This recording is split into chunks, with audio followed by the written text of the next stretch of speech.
Welcome to SicEm365 Radio. Purdy escapes, throws downfield, and intercepted. Kalen Barnes comes up with it. Their best cover corner has a broken thumb. SicEm365 Radio is presented by IdealMRI.com. High-quality MRIs for $497 or less. IdealMRI.com. Your health is important, so is your budget. If that decision was made, it probably should have been made a while ago. And the challenge has been so good for our league, and because we've won so many of them, which helps you get in postseason multiple teams and helps improve your seeding. So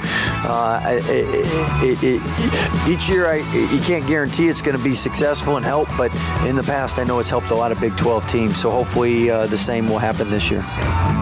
The 3 o'clock hour is sponsored by Waco Custom Marketplace. Meats, sweets, Texas treats, and a cut above the rest. 425 Lake Air Drive, Waco.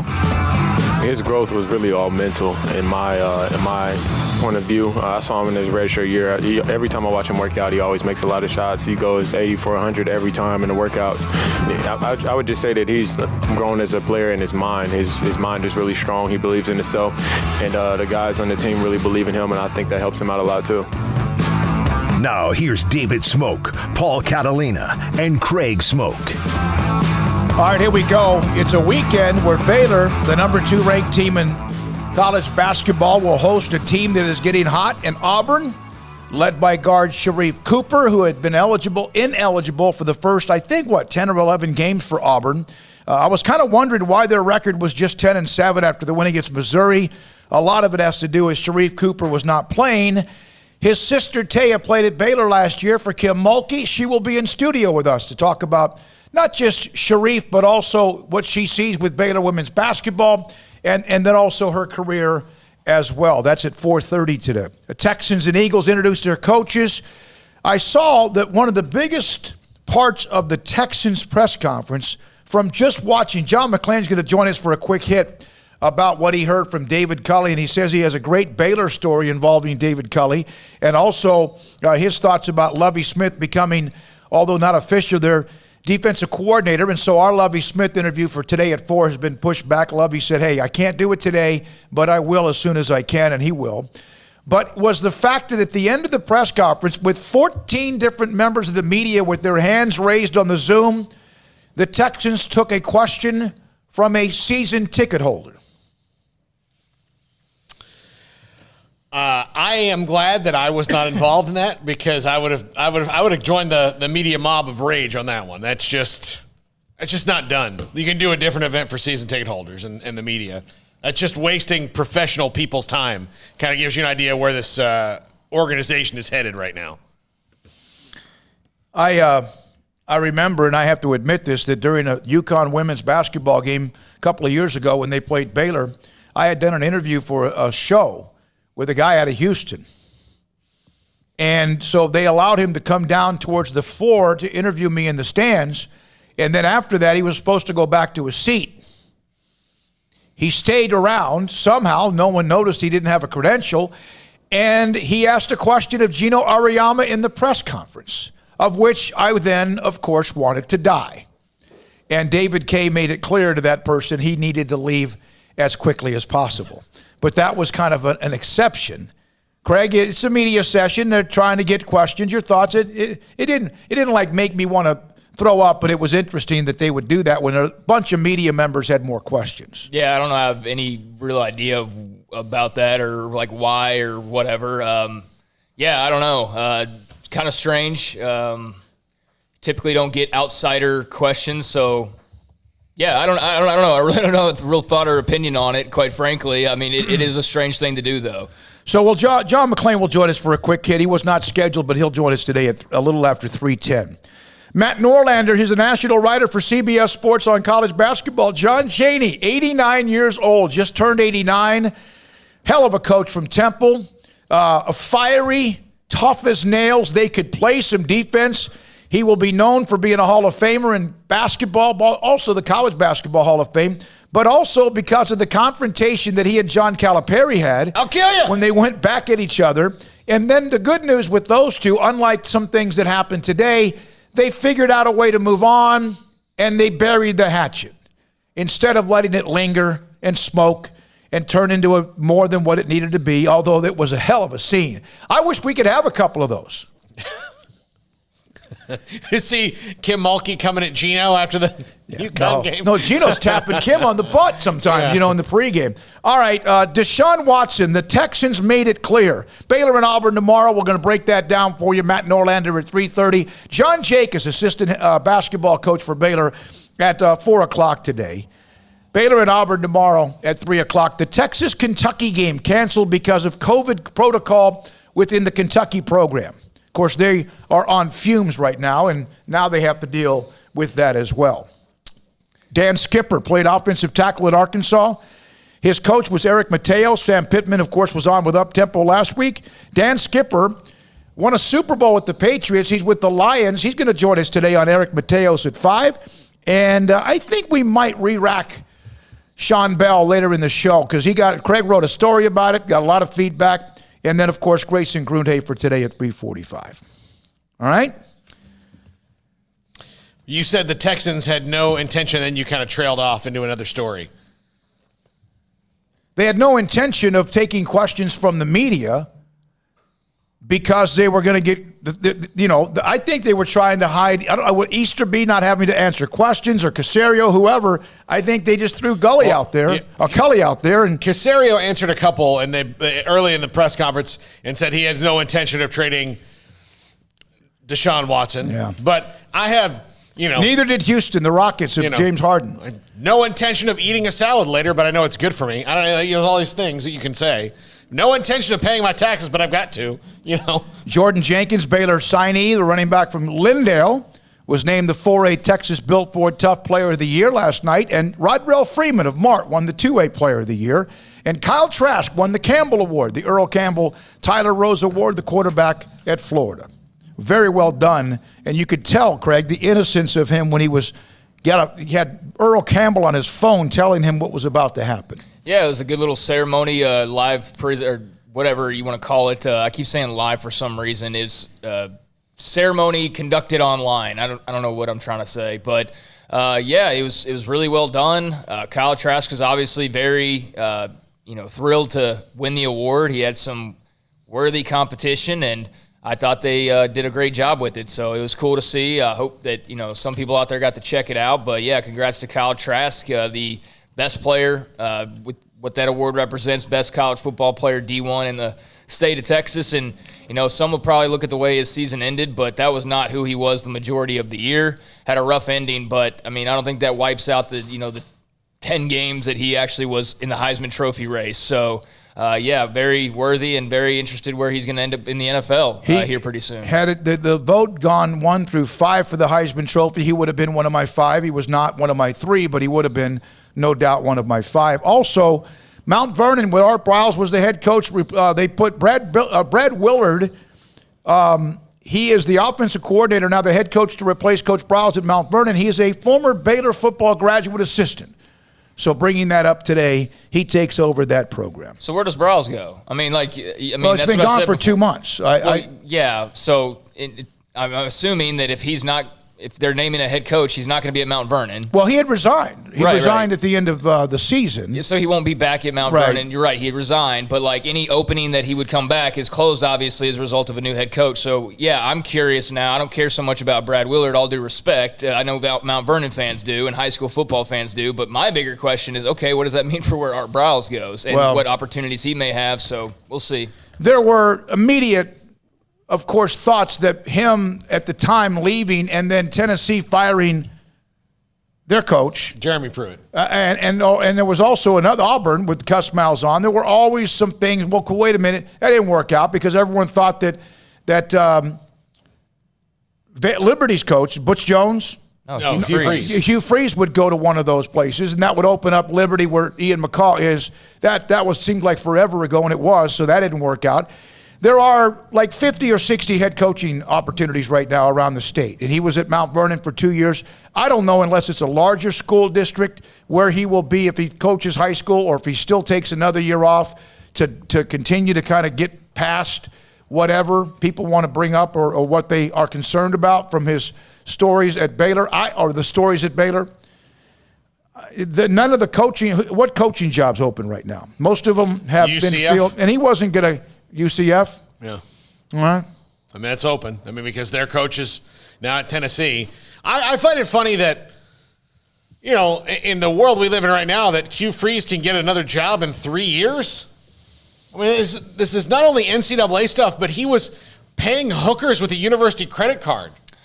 Yeah, I guess they just do it better in the SEC. I mean, the issue with Coach Briles is no matter which side of the fence you are with him, the question is that he is, unfortunately, or for whatever reason, he is the poster child of not giving anybody another opportunity when it comes to the national media. Well, it is strange. I mean, no matter how you feel about the story, it's weird how many exceptions we give to other people who have been proven to have done more wrong and not just speculated upon or rumored upon. It's weird how much of a pariah he is versus a lot of other people out there who are just like, all right, cool, you're back in the game, good for you. There's a couple of things that will be said. It's like the LSU scandal. It's disappeared after about a week.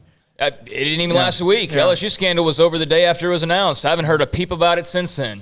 Despite the fact that, you know, Ed Orgeron was apparently heavily involved and all that stuff, but, you know, we just gloss over that. It's just another double standard that we have, you know, with the, I guess the haves and the have-nots or however you want to categorize it. But, I mean, I guess we'll see something soon. I know there's a lot of people that don't care where he ends up. I'm curious just to see what the next step is. But with the NCAA investigation probably coming out here in the next couple of months, just based on the typical timeline, you know, depending on what that says, maybe he's cleared and, you know, or maybe he's given a show cause. I don't know what that's going to look like, but I'm sure that will at least clear up some things moving forward for him and having some resolution just from the NCAA for him and for the Baylor football program. Matt Norlander from CBS Sports College Football National Writer will join us at 3:30. His thoughts about John Chaney's passing, but also about Baylor.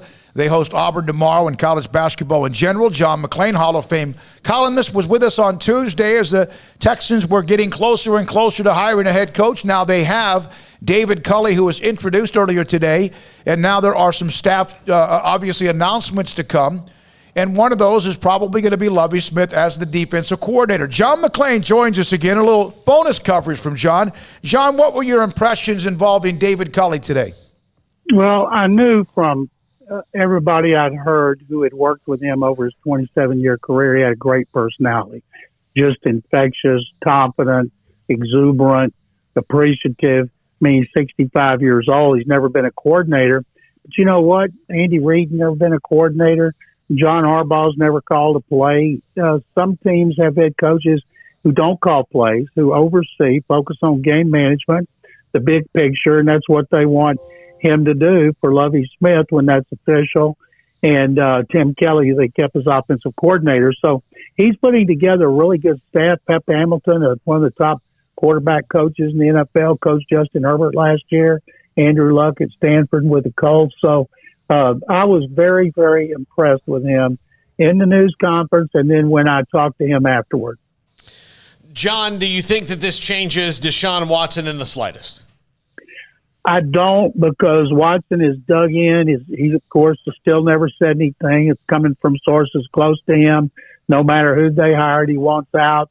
Nick Caserio, the GM today, said they have no plans to trade him, and that they believe they will in the spring, after they get the staff hired, that they're hoping that David Culley and offensive coordinator Tim Kelly, who's really tight with Watson, new quarterback coach Pep Hamilton, and I think Josh McCown may be the assistant quarterback coach, and he's another guy Watson likes. Maybe they can change his mind, but you guys know how it is. When people dig in on something, then it gets to be a pride thing rather than the common sense thing. So they got 3 months before the draft. My thinking is, I've written it and I will say it.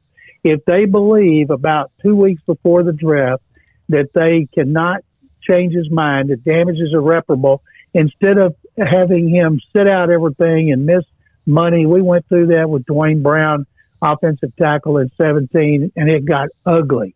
And I mean really ugly. But if they can't get anything done, I would not force somebody to do that. I would try to trade him to the Jets, who have the second overall pick. And that means they could have the second best quarterback prospect in a good quarterback draft.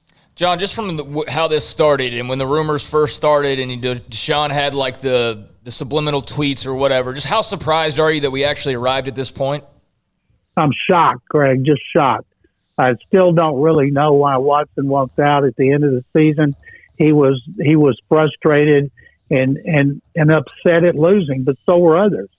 And J.J. Watt expressed more than he did, but somehow the relationship has just been damaged, maybe beyond repair. People in Houston are devastated at the thought that Watson may be traded after this city's waited since Warren Moon was traded after the 1993 season to get a great quarterback.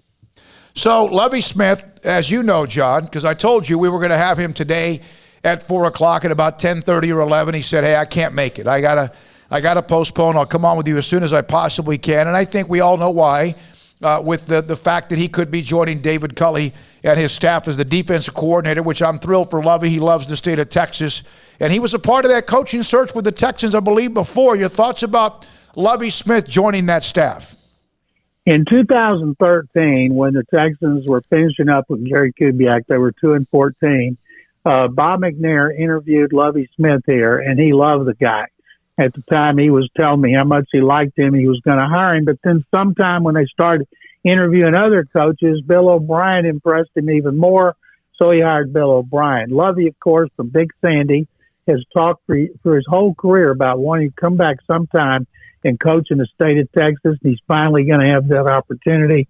And they couldn't have two finer people than David Culley and Lovie Smith. And after some of the people I've been dealing with, from a purely selfish reason of wanting to have people that are good to work with, I'm really excited to get them. If they could somehow get this Watson controversy worked out, people could turn the page and look forward to something for a change. James Harden's gone. George Springer's gone.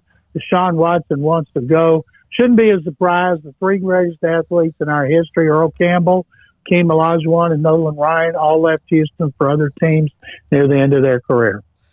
John, what did you think about the season ticket holder getting a question? Well, that, of course, was planted. The news conference was too long. I wish that they hadn't given statements, just opened it up to questions. Nick Caserio's was like almost an hour. This one was 30 minutes. It's too short. And I'm worried that's the kind of way the Patriots do it, with Caserio and Jack Easterby having 26 years combined with the Patriots. That is something I do not want to see here, is the Patriot way. Yeah, looks like it might be coming, though. Okay, I got to tell you all, I got to tell you a Baylor story. Sure. Okay. David Culley. All right, because this is a great story. I was talking to him by myself. I mentioned that I went to Baylor, and I was talking to RG3. I was going to interview him and write a column for Monday about him. And he goes, oh, Baylor. He said, I was a coach at Baylor? And I was embarrassed to say I didn't. And then when he told me the story, none of us would know it. He was on Tampa Bay's staff. First time he'd been in the NFL. They were fired after 2 years. He wanted to stay in the NFL, and he was at the Senior Bowl, and Chuck Reedy, the Baylor coach, who had replaced Grant Teff, Chuck called him and offered him a job at Baylor. And he said, I told him my goal is to get back in the NFL, but man, if I can't get back in the NFL, I'd love to come there. So he was recruiting for Chuck Reedy in Houston, and he'd been very honest and open about Chuck when Chan Gailey called him. Chan was the offensive coordinator at Pittsburgh for Bill Cowher, and he called him and offered him a job. And he had called Chuck, said, Chuck, I am so sorry, but the Steelers have offered me a job. And Chuck said, hey, man, I certainly understand. We appreciate having you. He said, I love Baylor because I was a coach for 10 days, and they paid me for a month. So I'll always have a soft spot for the Baylor Bears. I wonder if he actually got any commitments while he was recruiting for Baylor. I wondered what kind I forgot. Yeah. With that personality, David, it wouldn't surprise me. I forgot to ask him, but at some point I will find out. Okay. But back in that day, probably not the really memorable ones. Yeah. Well, the early years of Reedy were okay. They were just Hey, John, I know you've had a long day and obviously a crazy week. What else is next? The official announcement for Lovie Smith or whatever else? Anything else on the horizon? And we know that it's going to be a day in and day out drama with whatever happens with Deshaun Watson. I think the Watson situation will simmer for a while. He's saying he's laying low. The draft is 3 months away, and I don't think we'll hear anything about it except when it's leaked by people close to him, to ESPN and the NFL Network, how unhappy he is. At some point, if they don't do something, it's going to be one of those deals, anonymous sources doing everything they can to make the Texans look bad to try to force a trade, and that would be too bad. But I'm certainly preparing for it, and I've told people here, you got to prepare for the worst, and that would be Deshaun Watson being traded, because that's not what anybody in Houston wants other than Deshaun. John, what do you think is the type of compensation they'll be looking for? I propose this, Craig. If they're going to trade him, he has a no-trade clause. People say he wants to go to the Jets. Jets have the second overall pick behind Jacksonville. I propose, and remember, you're talking about a 25-year-old quarterback coming off his best season, who's under contract until through the 2025 season. So you're going to have to pay. It's got to hurt. And I said, start with the Jets because they have the second overall pick, and get their next 2 ones, their next 2 twos. Those are going to be high this year and next year. And then get their 2 best defensive players, defensive end Quinnen Williams, third overall pick in 19, and safety Marcus May, second round pick in 2017. And people are like, my God, nobody would make that deal. I said, what about this? You get a quarterback, might play 10 to 15 years. You can get beyond the defensive starters and the draft choices, but you can't guarantee you, no matter what, that you're going to get a proven quarterback at 25 years of age. So it's got to be painful. Then the Texans would hope that Nick Caserio could use that second pick on the second best quarterback behind Trevor Lawrence. John, thank you very much. Appreciate the bonus Thank coverage. you, guys. That's John McClain, Houston Chronicle columnist, with us on SicEm365 Radio. Matt Norlander just put up a couple of notes about John Chaney and said, listen, people know about Temple, but they forget what he did at Cheney State, which used to be a great women's basketball program back when it was AIAW. Let's take a call or two, a couple of text messages. Scotty's popped in again today. Also on Twitter, the various timelines, at Craig Smoak, at Paul Catalina, even at Armstrong Sims, at David Smoak, straight up with our names, 254-339-1122. Stephen from Virginia, you're on the Impact Health Labs caller line. Good afternoon. Good afternoon, guys. Y'all have me? Yep.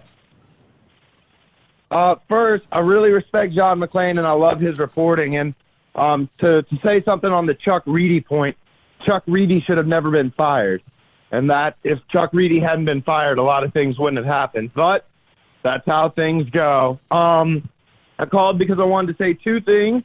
The first is yesterday y'all were talking about Baylor basketball players who are responsible building blocks of this program. And I sent in a couple of names that I just wanted to say out loud so people could hear them. People like Matt Saman, who's now a basketball coach and has written a successful book. Aaron Bruce from Australia. Kevin Jones. Curtis Gerald. Lathdarius Dunn. Henry Dugat. Tweety Carter. Mamadou Dieng. Some great players, and they, that 2007-2008 team, I saw them in D.C. when they made the tournament in the 6-11 game against Purdue, and that team's always going to hold a special place in my heart. And then I wanted to close the book on the Hall of Fame voting from a couple days ago, because I don't want to take that anger with me into the rest of 2021. But I did want to say that we talked about the fact that there were a lot of anonymous ballots. I tagged y'all in this the other day, and I know Smokey shared it, but the anonymous voters voted for Bonds and Clemens 23% less than they voted for other players. There are 23% less than the people who voted publicly. Those people who are using the character clause to keep Roger Clemens and Barry Bonds out are the same people who voted at a 16% higher weight to induct Omar Vizquel. They're not using the character clause against Omar Vizquel. And Omar Vizquel, I know Ozzie Smith is one of my favorite players, so I don't want to throw those in glass houses, don't throw stones. But Omar Vizquel is responsible for about 30 wins less above replacement in his career than Ozzie Smith. Ozzie Smith went to 15 All-Star games. Omar Vizquel went to 3. So I don't really think Omar Vizquel is that deserving a player to overlook that. So I'm glad we can get past the Hall of Fame voting now. Kurt Schilling should get in. All of them should get in, but we went over that. Thanks, guys. Stephen, thank you. Hopefully now you can clear your mind. And I'm telling you right now, the last 3 or 4 days, you've given us some great stuff when it comes to the Hall of Fame, some great stats and history and insight as well. We appreciate your time. 254-339-1122. When we come back, Matt Norlander, CBS Sports, on Baylor basketball, Auburn, that matchup tomorrow. Taya Cooper in studio today with us at 4:30. Grayson Grunhafer, Baylor continues to hammer away when it comes to offers, and we'll discuss that with him as well. John Jacobs of Baylor men's basketball at 4, Sic'em365 Radio. Items of the week that run through tomorrow at Waco Custom Marketplace.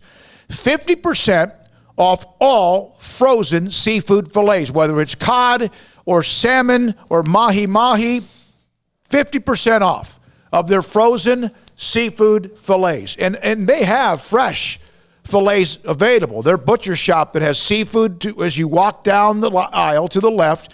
They have even a big tank of lobsters, and then seafood, and then there's pork, poultry, and then in the back, a larger display of all the beef you could ever want, from hamburger beef that's been ground up to something as good and delicious as some sort of a prime rib, whether it's a rib roast with a bone-in or not. Also, pepper jack snack sticks, pepperoni mozzarella snack sticks, and then regular snack sticks at $5.99 a pound. And even the jalapeno cheese snack sticks at $5.99 a pound. Chicken drumsticks at 99 cents a pound. Pork spare ribs at just $2.10 a pound. Beef tripe at $1.50 a pound, and T-bone steaks at $7.50 a pound. Porterhouse $7.99, and I'm telling you right now, I get my ribeyes, the bone-in ribeyes, bacon wrap fillets that are huge, thick bacon wrap fillets made. I call in, I get my order, I email at times and say, this is what I want for the month. Go by, I get the call and pick up the product. It is absolutely delicious. And everything else you would need, including the bakery with fresh baked bread, kolaches in the morning as well, and even all the drinks or beer and wine you want in their refrigerator section. It's Waco Custom Marketplace, the Bauer family. We love them, and they love Baylor Athletics at 425 Lake Air Drive in Waco.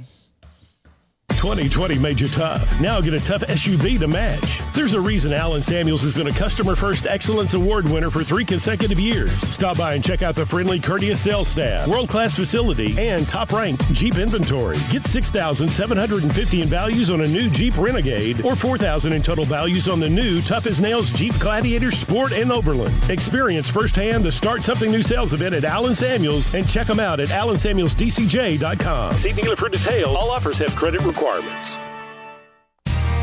How did Edward Jones become one of the biggest financial service companies in the world? By not acting that way. Financial strategies, one-on-one advice, it's a big difference. And that's why Brad Wilson, your Edward Jones financial advisor, makes sense of investing. Experience the difference for yourself. Brad Wilson, 250 Sharon Drive in Woodway, 254-776-4337. Edward Jones, member SIPC. Did you know that 1 out of every 4 men have symptomatic low levels of testosterone and don't even know it? And if you think you're too young to worry about it, guess again. Low T levels can make you feel tired and grumpy, cause weight gain, and wreak havoc on your sexual desire and performance. Petty Clinic Low T can set up same-day blood screening and results, so if you're tired of being tired, I challenge you to man up and Google search Low T Waco or go online pettycliniclowt.com. It's a private clinic with an atmosphere catering to men. Affordable, only $150 a month, includes lab work, office consultation, testosterone injections, follow-up visits compared to $395 a month in Dallas or Austin, and you don't have to fight the traffic. Petty Clinic Low T as board-certified physician consultations will provide the best form of brand-strength testosterone available. Contact Petty Clinic Low T today, just off Highway 84 and Old Hewitt Drive in Woodway. Petty Clinic Low T, helping men become the high-performance men they deserve to be. PettyClinicLowT.com or Google search Low T Waco. Listen, in the past couple of years, we've had a lot of people moving in from out of state to Waco thanks to Chipper and JoJo. And while we welcome these new citizens, they unfortunately brought some of their bad habits with them. Hi, Jay here from Pickup Outfitters, and you know what I'm talking about. Naked trucks. You'd think everyone moved here from McNewtville, but we shouldn't judge them, we should help them. For example, when you see a recent transplant truck from a less civilized state like California, instead of saying, "Your truck is disgusting, your bed is exposed, get a bed cover on that truck, buddy," that's a bit harsh. Instead, try something like, "You know, in Texas, it's not polite to drive around with your bed exposed. Maybe you should check out the excellent selection of bed covers at Pickup Outfitters." And then if they refuse, you can say, "Well, I hear New Mexico's a nice state." Let's help our new neighbors and let them know that truck nudity is not okay. Let them know about Pickup Outfitters of Waco and send them to our website, createacommotion.com. At Baylor University, students can shine in their own way. Or should we say their own ways? Because there's no limit to the ways Baylor students make the world a brighter place.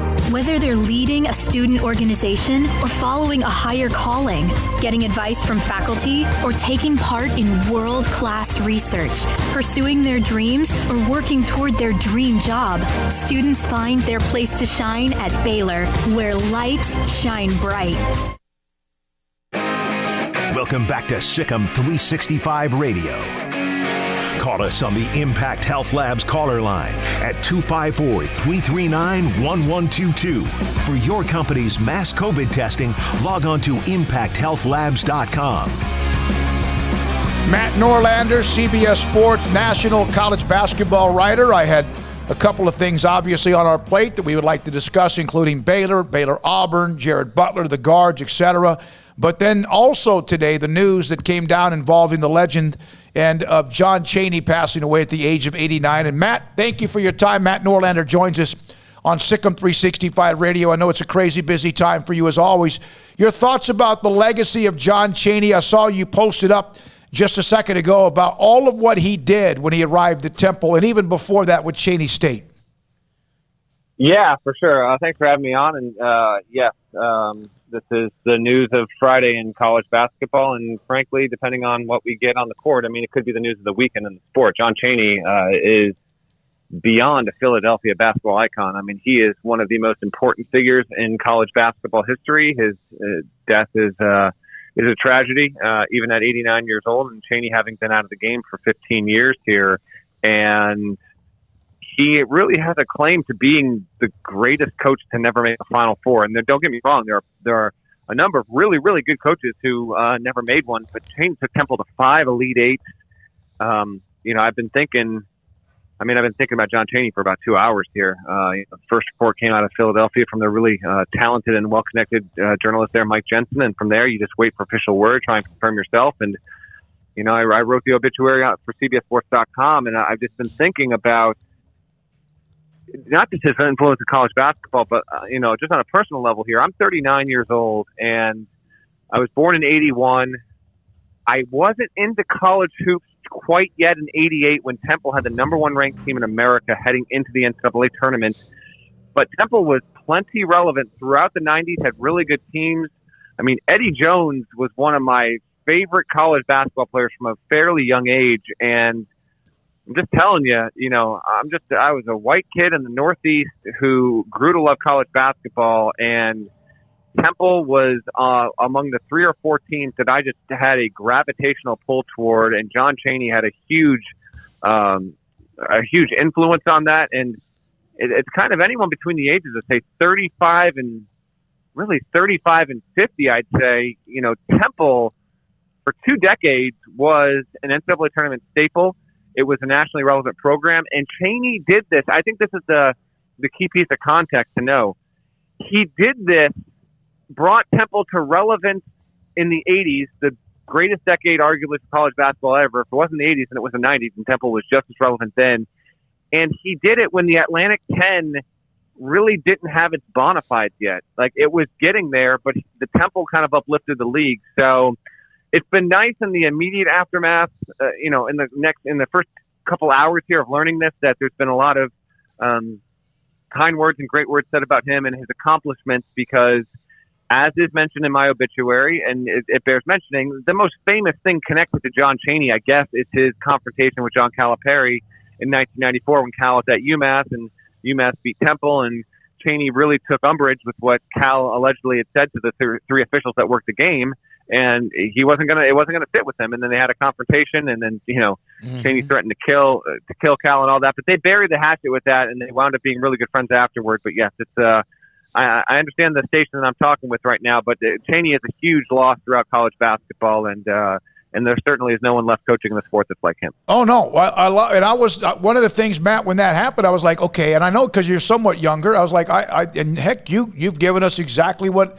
We're glad we were able to do that. The timing of having you on the show, and what he meant to you and also to college basketball in general. Paul? Yeah, I don't know if there'll ever be anybody that was quite as amusingly intense to me as a college basketball fan watching him coach the game. Yeah, any shot of John Chaney was always amusing to me. That's a good point. I hadn't thought about that just yet, but now that you say it, I can certainly look back and picture it. And he was definitely, he was animated, a character, had a great sense of humor, and sure, he'd crack a smile as easily as he'd probably clench a fist. But man, oh man, yeah, just a huge loss. And I will say, on like a personal, like long before I started covering college basketball, I did root. Like, Temple was the team I wanted to see get to a Final Four, and that was a feeling. And this is stuff I've learned over the years talking to coaches when Chaney and Temple would come up. Like, there was a real rooting interest in the coaching industry for him to break through to that level. He never did, but as I said on CBS Sports HQ earlier on Friday, if there is ever one example of how a coaching legacy can be defined at a Hall of Fame status with kind of eternal praise and respect, and not needing to get to a Final Four to reach that, it is absolutely John Chaney. Matt, got the Big 12 SEC Challenge that's gearing up tomorrow, and obviously a big one with Baylor and Auburn. What are your thoughts on that matchup? Yes, it is an interesting one. Come on now. For Auburn, it's just a fun team, took itself out of postseason consideration, and, by the way, did this at a time when Sharife Cooper was not playing yet. They couldn't get him eligible. Sharife Cooper gets eligible, and he's been balling out of his mind here. So, I don't expect Auburn to win this game. I don't expect Auburn to be within 10 points at the Final Horn, but it's worth watching for the Jared Butler versus Sharife Cooper head-to-head battle here, because Jared Butler, Baylor fans are obviously aware of this. I still think it's objectively fair to have Luka Garza in the number 1 spot for National Player of the Year, but Butler at this point has to be number 2. He's 48% from 3, extremely reliable from inside the arc, has really improved his defense this year, and is a wonderful playmaker, shooter, all of it. So for that game specifically on a national level, there's not an expectation that Auburn is going to be able to keep it close for 40 minutes. It could be a game at halftime. It could be a 5 or 7 point game with 12 minutes to go, 10 minutes to go. But I think once the game ends, you're going to see Baylor win another game by double digits. So with that in mind, I'll be clued into it specifically because I want to see Butler versus Cooper. Yeah, and then, of course, Davion Mitchell played at Auburn and now is coming off a huge game in their win against Kansas State on Wednesday night. Matt, this Baylor team, they were obviously elite last year. They couldn't finish it because the season died, so to speak, at 24-3. They were headed perhaps for their best run ever, and they've had a few under Scott Drew. You look at what they've done the last couple of years and how much better even than they have been before. Your thoughts about the job by Scott Drew? Yeah, it's just within the context of this season. Let me do that. Like, I think at this point, big picture, Scott Drew gets to Baylor, turns around the program. It's a story that's been well told, and frankly, if Baylor gets to a Final Four, that will be rehashed on a national level through podcasts, columns, television segments. That will be, and rightfully so. But I know your listeners are all too aware of that and thankful on a yearly basis. I want to speak specifically to what's happened this season after last season. So last season, Baylor has its best season in school history, and it does that despite not even there being an NCAA tournament. Now, heading into the season, let's be clear. Baylor was a clear-cut top 3 team heading into the season. It was Baylor, Gonzaga, and Villanova that were put on that different tier. Villanova might even get back there at this point, but the statistics, empirically say that it's Gonzaga and Baylor. For the Bears to get to 15-0, be the number 1 rated defense as we speak, the number 3 rated offense at KenPom on a per possession basis, and to continue to do this despite obviously there being obstacles with the schedule, with COVID pauses, not getting to go. I live in Connecticut. I was planning on getting to see Baylor up close and personal at Mohegan Sun in Bubbleville. Couldn't happen. It has not set this team back at all. And again, I know your listeners have a full understanding and appreciation and a knowledge of this roster inside and out. But I will tell you, from a national perch, Jared Butler, almost a college basketball star. It's just not there yet, I think, on a national level. And I think this month of February is going to give Baylor a chance for Butler, Davion Mitchell to get his due as a top 5 defender in college basketball, Mark Vital to get his due as a top 10 defender. Perhaps if we get even more out of Maceo Teague, who's been solid in his own right, but I think can still hit to another level. Scott Drew and the staff, for them to have continually just gotten so much out of this roster and not needed it to be the Jared Butler show in order to do it, I think it's been fascinating because, again, to me, he is the number 2 player in the National Player of the Year race right now. But it's not like he's carrying the team on his shoulders. There's a great blend there that Drew and his staff have been able to tap into. And it's, every season we have preseason top 5 teams that just about every season, I should say, at least one team in a preseason top 5 will fail to meet up to that standard. And I would even loosen the standard to say if you're a preseason top 5 team, if you're not in the top 10 of the AP poll heading into the NCAA tournament, if you're not a 1, 2, or 3 seed, you've failed to meet that standard heading into the tournament. So there's no guarantee that just because you're picked number 2 in the preseason or number 1 that you're going to be there by the start of February, by the start of March. Baylor has done that, and we're getting closer. We're not quite there yet. I don't know if you guys have talked about this yet or not, but we brought it up on the Eye on College Basketball podcast earlier on Friday, me and my co-host Gary Parrish. I need 2 more wins this weekend, and then if the Texas game is played as scheduled at Texas Tuesday, 2 more wins, and then I think we can objectively and responsibly have a discussion about if Baylor can run the table. That discussion was had and decided, agreed upon with Gonzaga a month ago. Baylor's time, because it's in a tougher league, it's almost there. I just want to see if it can get through Texas because that is statistically the toughest remaining game for the Bears. You win that, okay, then we'll talk about your percentages with another 8 or 9 games left.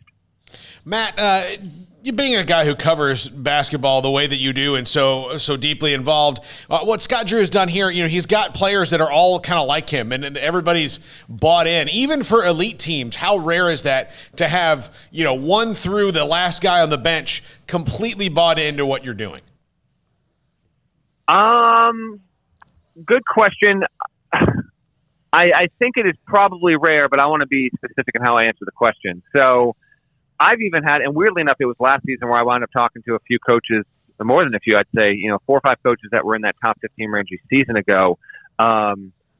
If you're honestly trying to evaluate that situation, 1 to 13, and truly like the 12th or 13th guy in the team is just as happy and is just as bought in, how often does that happen?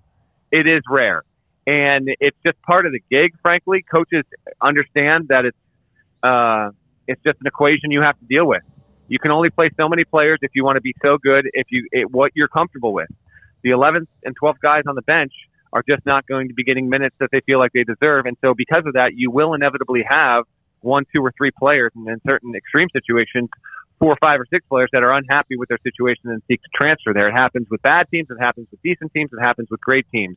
I don't have it. I haven't talked to Scott about that this season on the record or on background or anything, but I'm going to take your word for it. If they do have every single player on this roster basking in this unique, difficult season, accepting the circumstances, and everyone's happy, that's a wonderful thing. It's not an easy thing to do. I've had plenty of coaches that have been plenty successful kind of privately just say, we're doing well, but, unfortunately, just, this guy here, he just wishes he was on the floor more. I got to do what I got to do. I got to coach how I got to coach. So for them to be able to pull this off to this point has been undeniably huge. And almost everybody's happy when you're winning. That's actually the one funny thing I have learned over the years is in college sports, this goes to college football as well. Not everybody is always happy when you're winning because there's a certain urgency to a college career. You only have so much time to prove yourself to make, if you're a Division I athlete, on a certain level, with some rare exceptions, you believe that you can make a living playing professionally in your sport. But when the clock is ticking and you're not getting those minutes and you're not getting those opportunities, even if you're a top 10, top 15 team, sometimes those jealousies creep up, understandably so, with 18, 19, 20-year-old athletes. But if Baylor's been able to dodge it, that's going to be a huge blessing and really will pay off and make it that much more of a course that can be navigated to make the Final Four this year. Matt, thank you very much. Matt Norlander on Twitter, CBS Sports. We appreciate you very much. I know that you have an incredibly busy day, especially with the John Chaney story. Thanks. Hopefully see you at some point down the road, we hope. But I'm going to tease I know you got to go and we do as well, but you have done the top programs, not now, but in NCAA men's basketball history from like 60-something or 70 all the way down to the top, of course, 10. And I've read it. I've read some of them. It's amazing. It brings back great memories of some schools that used to be really, really good. And I'm going to tease that. That's up on your timeline as well. We appreciate your time.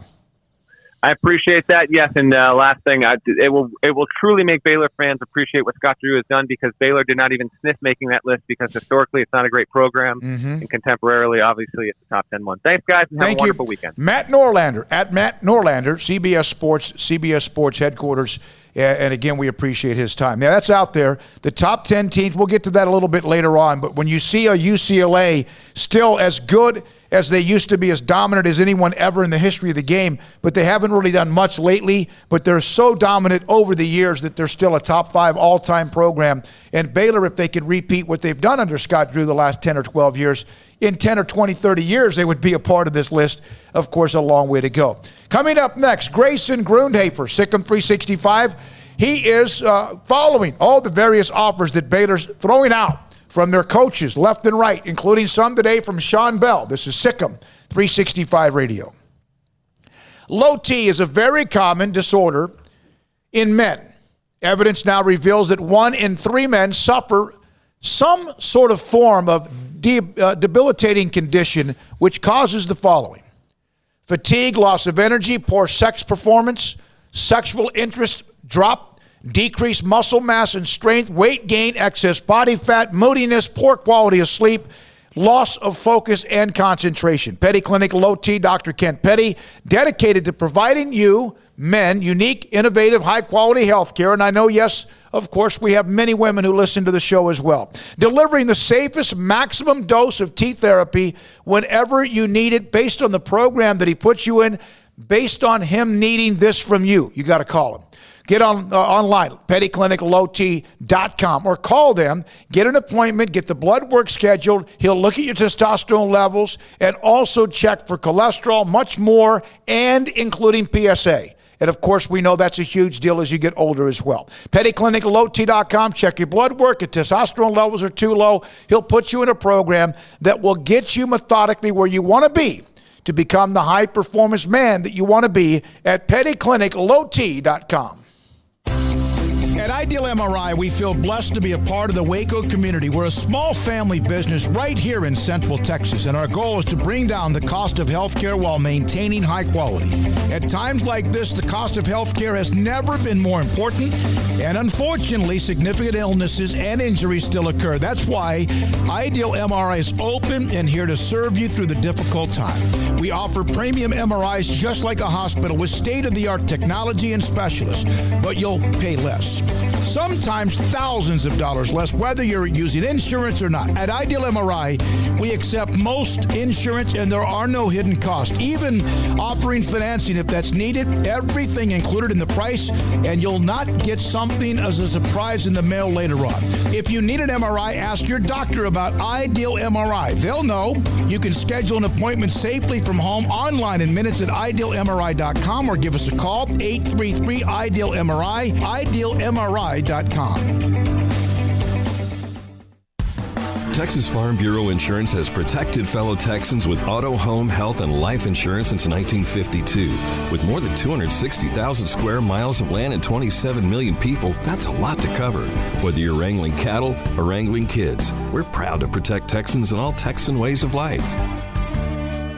Stop by and see our agents at one of our 3 McLennan County locations. Coverage and discounts are subject to qualifications and policy terms and may vary by situation. You want to know why Stonewood Dental is so successful? Listen to what happy customers have to say. It's pleasant. It's different than any other dentist office. I really feel like they care. And it's not that you're here for 2 hours waiting on someone to take care of you. It's quick and easy, and I bring my kids, and my kids love being here too. They really love the treasure box. Staff is really nice and accommodating, real friendly. You feel more like home. It's not sterile looking. Everybody has their own personalized rooms with decorations and decor, and they'll even have a blanket for you when it's cold. I've recommended people to actually come here, and they are patients now. I really love it here. It feels like family.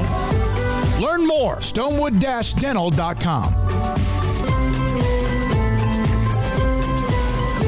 From the first workout to the last practice, sports is an incredible challenge. Hi, this is Dan Engel with the First National Bank of Central Texas, and we're proud to support each athlete, every parent, and our educators. From families, small businesses, to the biggest industry, we're here to help. With remarkable products like instant issue debit cards free at all of our banking centers, we've got banking ideas that fuel big dreams. The First National Bank of Central Texas. Familiar faces making local decisions. Member FDIC, Equal Housing Lender.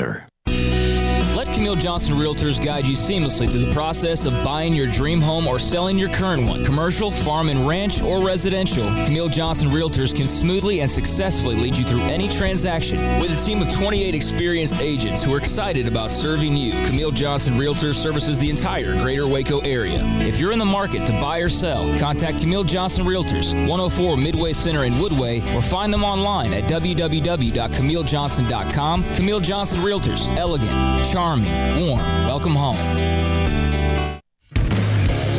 Welcome back to SicEm365 Radio. It's time for our weekly segment with Grayson Grundhafer of SicEm365.com. Brought to you by Pioneer Steel and Pipe, where customer service is their main focus, and best in metal, steel, and pipe for large or small projects, with 2 locations in Waco and Bryan. Family owned and operated since 1943. All right, here we go. This 3 o'clock hour winding down. 4 o'clock, John Jacobs, Baylor men's basketball assistant coach. Taya Cooper in studio in the 4 o'clock hour, and much more as well. And if you did miss the Sean Bell interview from yesterday, Craig wrote a story about it today in the premium section, and the interview is up. We're going to probably put that up again around 5:30 or so today, depending on a couple of things we're still waiting on. We're now joined by Grayson Grundhafer, SicEm365.com. Grayson, I don't know when it was, but as I started to kind of look at my timeline, I saw so-and-so excited and blessed to get an offer, and I saw Sean Bell. I saw also others as well, and they continue to hammer, right? Pepper the offers out there right now, this new staff. Yeah, guys, right around, I guess it was maybe 11 a.m. this morning, the offers just came in waves. I mean, not even waves. There was just like one big dump of offers that came out at the same time, and it was a bunch of 22 offers, a couple 2023 offers, and they continue to do a great job finding guys early and trying to get the offer out as quickly as possible. Some of these guys are the first offer. Some of these guys are a little bit later to the table, and then some of them are out-of-state guys, which I found to be very interesting. Actually, they put out a Florida offer today, which I took special note of because Baylor hasn't really put out a Florida offer in a while since Matt Rule was here. Of course, Evan Cooper had that connection to Florida when the previous staff was here, but it's nice to see Chauncey Stuckey kind of making a move towards that Florida part of the country. Grayson, have you seen a difference in the kind of guys they're going after with the different offensive staff? Yeah, I wish I could say that there's a huge difference, but I'm not sure that there really is. I think the one part that maybe you could say is a little bit different is the previous staff was so focused on the numbers that sometimes it made it a little bit difficult to find guys when they didn't have official testing numbers. And obviously right now, a lot of these guys just simply don't have those numbers because there haven't been camps, there haven't been opportunities to see guys in person. So I think this staff is really trusting their eyes a lot more and also trusting what they're hearing from high school coaches and from the kids themselves. There's just a lot that goes behind this. And for this staff to find guys and identify guys and figure out that they're worth an offer is a big deal with kind of what's still going on with COVID. Grayson, have you heard anything as of late on just maybe guys that they could potentially be taking a look at through the transfer portal? Obviously, there's a pretty packed group of people that are in that thing right now. Yeah, there's a lot of guys in the portal right now. I mean, it's getting pretty overwhelming. It seems like every day there's another double-digit number of guys that enter. But I will say, I think, Baylor's been looking at a lot of different guys, of course, on the offensive line. That's been an area that they're really trying to address and trying to figure out and find guys that could fit that. I know a couple guys that have entered the portal from TCU look appealing. One guy in particular, TJ Storment, a guy who was a starter for them last year at right tackle, really got better as the season progressed. But he decided to leave TCU, and he'll have one more year of eligibility. And I know he's a guy that I think Baylor is definitely taking a look at. And then one more guy that they kind of have their eye on, and they've had their eye on for a while, but no offer quite yet, is Justice Oluwesian out of UNLV. He's a guard prospect, 6'3", 325 pounds, and it seems like he's been on Baylor's radar for a while, and it seems like things may be picking up a little bit. But like I said, no offer yet, and frankly, I don't think any that I know of, I don't think any have an offer officially yet. So Baylor's still trying to figure out who's worth that and who's not, as they kind of missed on one of their big targets, Eric Wilson out of Harvard, who decided that he's going to go to Penn State for his final year of school. By the way, Grayson, I've always wondered what would happen if all of a sudden everybody that you offered, if let's say there's 40, 28, 60, and sometimes some schools flood that more than that. If all of a sudden Dave Aranda, Jeff Grimes, Sean Bell, everybody said, all their lines started lighting up, I'm accepting. I mean, what do you do? I know that doesn't happen, or maybe it does. What do you do? If Alabama, Baylor, whoever in between, if they all just said, okay, I accept it, what do you do? Yeah, and this is exactly why, Smokey, a lot of times, a lot of these kids want to wait and want to let the recruiting process play out. But we've seen in the past many, many times your spot can get taken very quickly by someone who's more ready to make a decision. So really, if that situation happened, it would honestly be whoever called first, to be perfectly honest with you, and whoever said they were committing first, because, it'd get written down. And then as the positions get filled up, it would simply be, we're full at the position. We can't take any more and things like that. That would be a very unfortunate situation and very rare, of course. But we've seen in the past, there's been tons of kids who just simply wait too long, and then you run into that problem. Anything else, Paul? Nope. Grayson, any thoughts on what Sean Bell had to say? I don't know if you got a chance to listen to the interview, but just kind of his chemistry already with Jeff Grimes and Stuckey and Mateos and just the misdirection they'll be using. Whatever you heard yesterday, your thoughts on what he had to say. Yeah, I was really excited to hear from Sean. I think he's a guy who everyone had been excited to hear from just because he's been with the Baylor program for so long, and now he's getting his shot to be the quarterback's coach. And you can tell he's very excited for this opportunity. And I thought it was really cool when y'all asked him, what's his philosophy on offense? And his answer was, my philosophy is Jeff Grimes' philosophy, because that just tells you that there's chemistry already building there, and that there's a belief in Jeff Grimes' system on the offensive side of the ball. And I'm very excited about that. I was excited to hear that he was talking about how they feel like they're very set in the quarterback room and that they feel like they have the guys there to really lead them to scoring a lot of points. And, of course, I think everyone's favorite quote from the interview was probably how he was talking about how they're going to play fast and score a lot of points until Dave Aranda says, they need to slow down or whatnot. So that's very interesting. That means there's going to be a lot of high up-tempo offense and a lot of points scored. Grayson, thank you as always. I'm telling you, man, you're all over it. I see you. I see what you do in the premium section. You and Craig had Trust the Podcast up again. Appreciate your time. You didn't do one this week? No, we didn't. I thought I saw the questions. You didn't get that done? Okay. No, we are moving things around, so we will be back next week. But no, we did not have an episode this week. All right. Well, it's a great episode when it's out, and there's that thread that, of course, Grayson and Craig ask questions, and they try to get to as many as possible. Grayson, have a great weekend. Coming up next, John Jacobs. He's been hit with COVID, and he's not at practice. They're practicing right now. Game with Auburn tomorrow. I'm sure it's been frustrating for him. And his thoughts about Auburn, the matchups between Baylor and Auburn. And then also the dominant win on Wednesday against Kansas State. Taya Cooper in studio in the 4 o'clock hour. And this is SicEm365 Radio. Allen Samuels, Dodge Chrysler, Jeep Ram, Fiat, with different discounts, offers, and incentives on one car after another. Whether it's the Ram truck, which is back-to-back-to-back Motor Trend Truck of the Year. Whether it is something even more, a little bit different when it comes to what you need, when it comes to an SUV or even a minivan. And they have Jeep, all the various levels right now where there are incentives, for example, cashback, offers, discounts, and then even the 0% financing for certain months on depending on the vehicle that you're looking for. I'm telling you, the Jeep Grand Cherokee is as good as it gets. The Latitude is fantastic as well. And then, of course, on top of that, as I mentioned, back to back to back, the Ram truck, the Ram 1500 Crew Cab, Motor Trend Truck of the Year. Back to back to back, 3 years in a row, as Pat Riley said, and then also he copyrighted three-peat. That's, again, at Allen Samuels, Dodge Chrysler, Jeep Ram, Fiat. And on top of that, there's also other SUVs you can look at because they are loaded. The lot is there as they start the year with more incentives. It's Loop 340 east of 84 in Waco.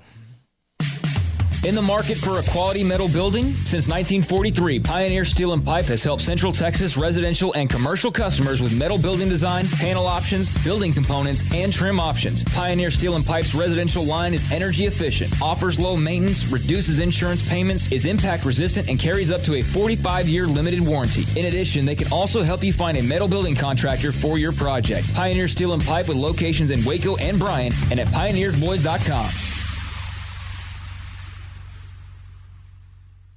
Boozers is the wedding ring store and more. If you're ready to get engaged or already married and want to upgrade your wife's ring for a special anniversary, Boozers is the place to go. With the largest selection of premier quality diamond engagement rings and wedding rings in Central Texas. They have 7 cases with over 300 styles of rings from top designers like Natalie Kay. Choose from yellow, white, or rose gold, plus beautiful top quality loose diamonds. With an in-house jeweler, they can also custom make anything you want. Bring in a picture or drawing and let Boozers create your one-of-a-kind pendant or ring. They can even use some of your old gold and diamond jewelry to create something new.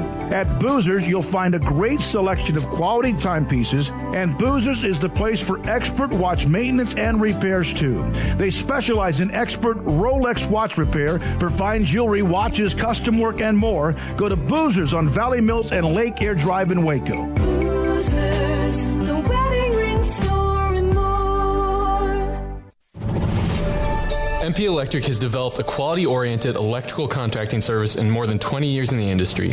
Led by President Mark Perry, our electricians go through a 5-year apprenticeship program, are licensed by the state of Texas, and getting continuous education annually upon renewal. In great part, the success of MP Electric lies with its management and professional expertise of its employees. All of our employees share a dedication to quality and commitment to serving the needs of our customers. For new construction and remodels, parking lot, lighting and surge protection, landscape lights, security lights, troubleshooting, and repairs for industrial manufacturing, food and beverage, paper and publishing, heavy industry, cement and rock crushing plants, water distribution plants, and utilities. For 20 years, MP Electric has serviced industrial, commercial, and residential products. We do service right. MP Electric Inc. at 1890 Galaxy Road, Waco. MPElectricUSA.com. With so many companies and policies out there, it gets so confusing shopping for insurance, and I never know if I'm getting the policy that's right for me. Luckily, I met the team at the Niche Group Insurance Agency. With the Niche Group, you can go to one company and get access to coverage options from many insurance carriers, and you get to speak to a real person about your specific coverage needs. With the Niche Group, I know I'm getting the right coverage at the right price. If you need insurance, talk to the experts at the Niche Group at 1-800-258-8302. It's time to be brutally honest with yourself. Look in the mirror or weigh yourself. Do you weigh as much, more, or less than you did before the holidays or a year ago? Why not start the year in better shape than how you ended it and create momentum for 2021 and help strip the negative vibes, tension, pressure, and extra pounds from the crazy of 2020? It's time right now to join Waco Regional Tennis and Fitness. It's so much more than a gym, including world-class tennis courts, lessons available with pros, fitness merchandise, tanning, massage, personal training to get you over the hump.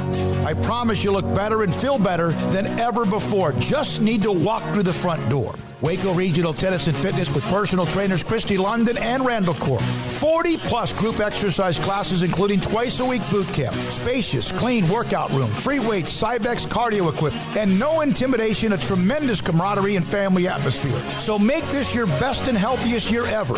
It's time to react today, not tomorrow. Waco Regional Tennis and Fitness on Lake Shore Drive in Waco. Welcome back to SicEm365 Radio. Over the middle, he's got a man in stride, and walking into the end zone is Josh Fleeks with the touchdown. The 4 o'clock hour is sponsored by Boozer's Jewelers, the wedding ring store, specializing in custom jewelry and repair, all in-house. Now here's David Smoak, Paul Catalina, and Craig Smoak.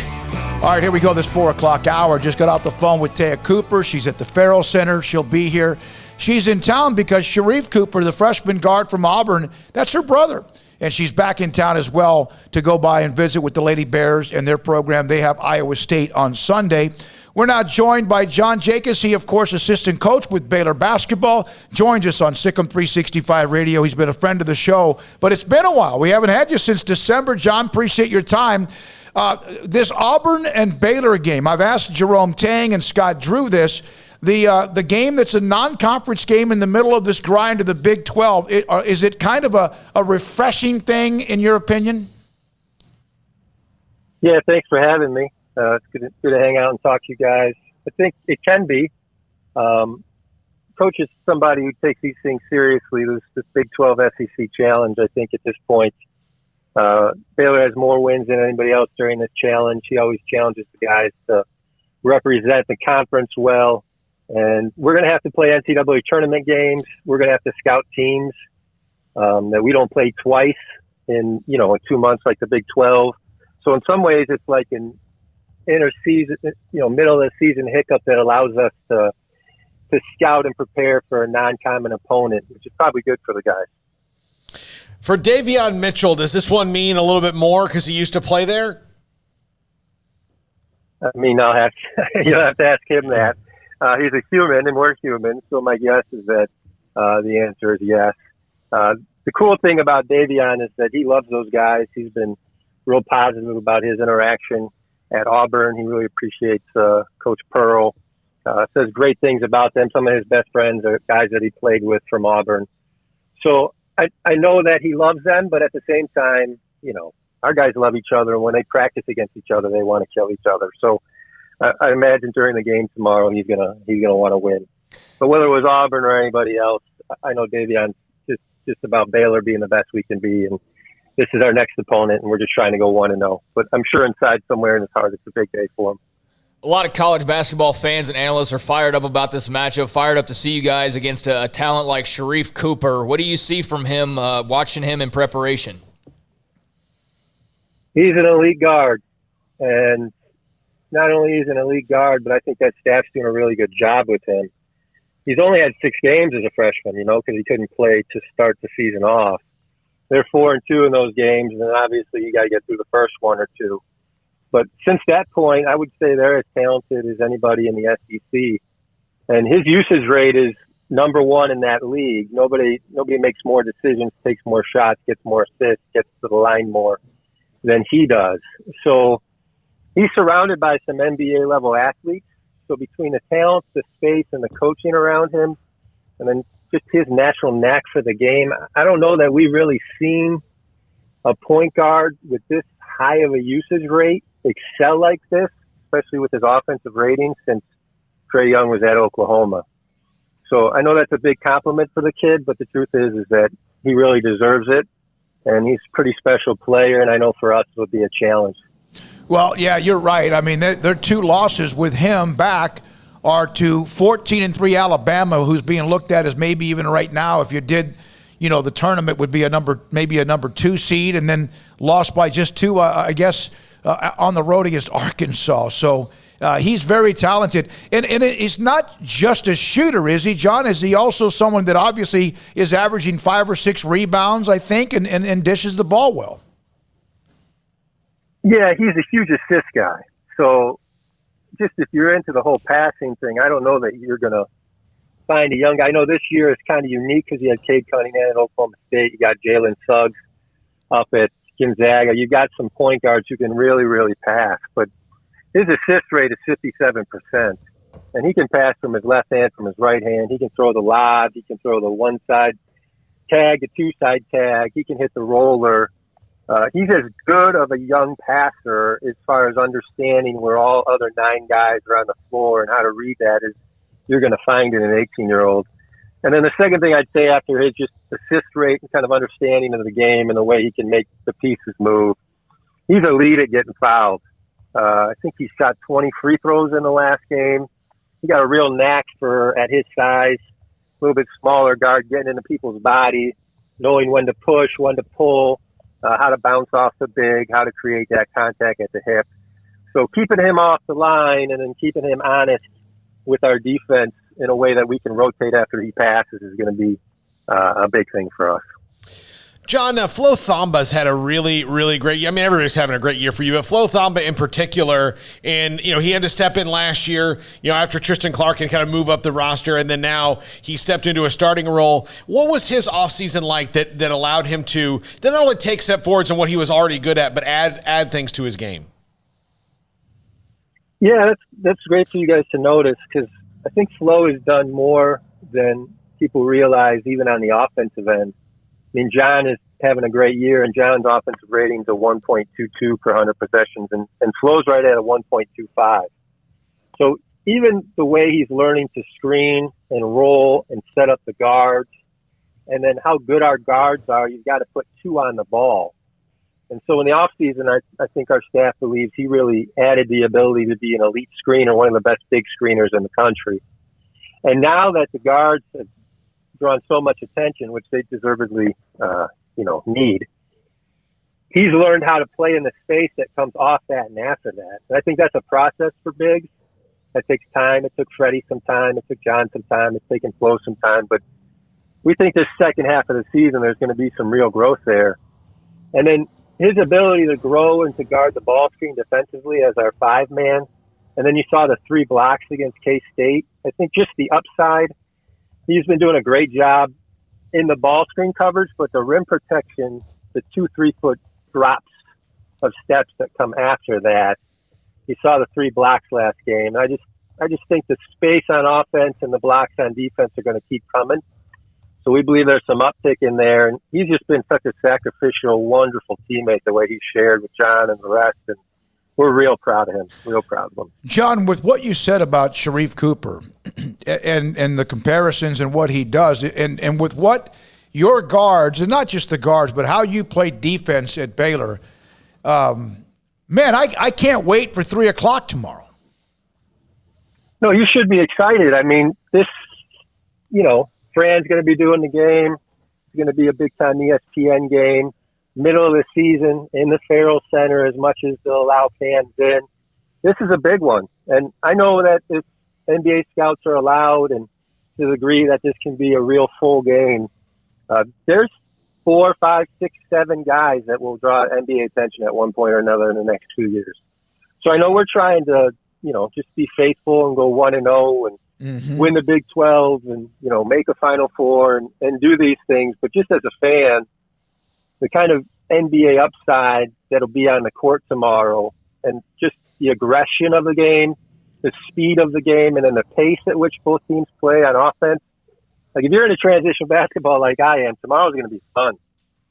So whether you're in the front row or you're just in the building in general or on TV, it's a great game for college basketball. And the timing of it and just the way Sharief's play, and I think it's a pretty special deal. So hopefully our guys will take care of business. But I think you're right. It'll be a good day. I know there have been ups and downs and stop and go with what's going on with COVID, and the team has been affected by that, among with others. But you personally have had to deal with that as well, and the protocol and having it at one point. How frustrating has it been to be away from the team and not be where you want to be? I think, I'm blessed in the sense that it caused my sinuses a little something, but it didn't really affect me the way it has others. I didn't lose any strength, and I didn't have a cough in my chest. So I think I'm blessed that way. I think more than I do miss the team, and the dynamic of that, especially in the middle of the season, is not ideal. But after seeing Coach Drew go through it, and after seeing a handful of our players go through it, I think there's just a humility you got to take on where you say the whole is more important. And it just happens to be your turn. And the best thing you can do is just follow the protocols and get back. But I got such a great boss. He calls every day. They FaceTime at halftime. He's still working together with the offensive stuff. And thank God for Zoom and, all the gadgets we got now. You can be around a little bit more than maybe you would have in other times. But none of it's ideal. But if you work for Scott, you don't complain. You choose happiness. And then you choose just doing the best you can. But I can't wait to get back, I can tell you that. What's the timeline for you? Do you know? Yeah, I'll be back for Texas. Okay. I'll be back for Texas. All right, that's Tuesday night, so that's great news. Hey, thank you very much for being a part of the show. Anything else, guys? Nope. Thank you, John. Good luck. Take care of yourself. Problem. Thanks for having me. Appreciate the breakdown. Yes, sir. You too. It's assistant basketball coach John Jacobs, who's had to stay away. He had COVID. He said he'd be back for the game Tuesday. Texas and Kentucky, that game was canceled because of Kentucky with issues they have within their program. And, golly, Sharief Cooper comparing him to Trae Young, or at least like a this year's maybe version of Trae Young. 22.3 points a game, 5 rebounds, a steal a game, and 8.5 assists per game. You talk about a test for him and also for the Baylor defense. I don't know that we've ever hyped up a guy who's played in only 6 games this much, but he's a very good player, and you can hear the excitement in Coach Jacobs' voice about the matchup tomorrow, and I know a lot of people around the country are very excited to see, Jared Butler and Sharief Cooper duel it out and just see this matchup in general. I think the Big 12 SEC Challenge has been a great thing for both leagues. It's been, a thing you can count on to be pretty competitive and at least provide you a couple of good matchups. Unfortunately, Texas-Kentucky's off, although with Kentucky down, I don't think that matters that much. That doesn't take away too much. But that Auburn-Baylor game, that's right there at the top of the list of some of the biggest matchups to watch this weekend, so it'll be a lot of fun. Be a hell of a lot of fun, and of course that's tomorrow night, tomorrow afternoon, 3 o'clock at the Farrell Center. Women will play on Sunday at Iowa State. Another Bradley Beal note. Most consecutive losses scoring 40 points. Walt Bellamy, that's back even when I was like 3 years old, Paul. Wilt Chamberlain, Walt Bellamy had 9 consecutive 40-point games or better. Lost. Wilt Chamberlain twice had active streaks in the 60s of 8 40-point games and lost.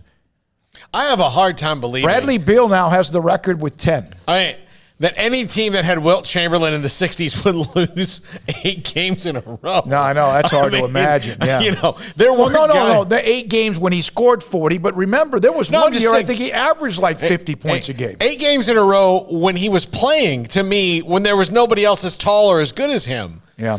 Probably just shows you what was around him. The whole thing was like, give the ball to Wilt. Yeah, they may have won like 9 in a row, and we scored 39 or less. I don't know, but that's kind of an interesting stat. By the way, when we were talking about Harden the other day, you were clearly trying to think of John Wall when you kept bringing up that's Bradley Beal over and over about playing for that. I was like, no, he does not play for the Rockets. You were thinking of John Wall, and it dawned on me after the show was over, but it was too late to do anything about it. Well, I sank deeply all the young kids in the studio. He came on both of you. He came on a recruiting trip here. Yeah, well, I know he did. I remember this little small. Oh yeah, let's bring back the John Wall to Baylor talk. Yeah, Arkansas women. Remember they beat Baylor earlier this year. Yes, we got a commitment from Baylor football. It's a big name out of high school football as well.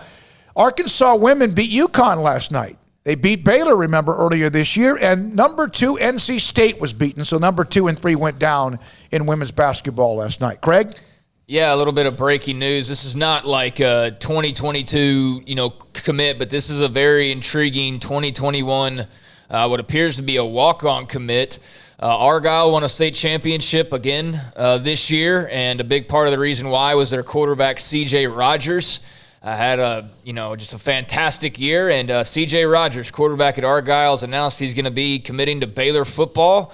He said, obviously is the usual thank yous that recruits have on their announcements of thanking God and their families and their coaches.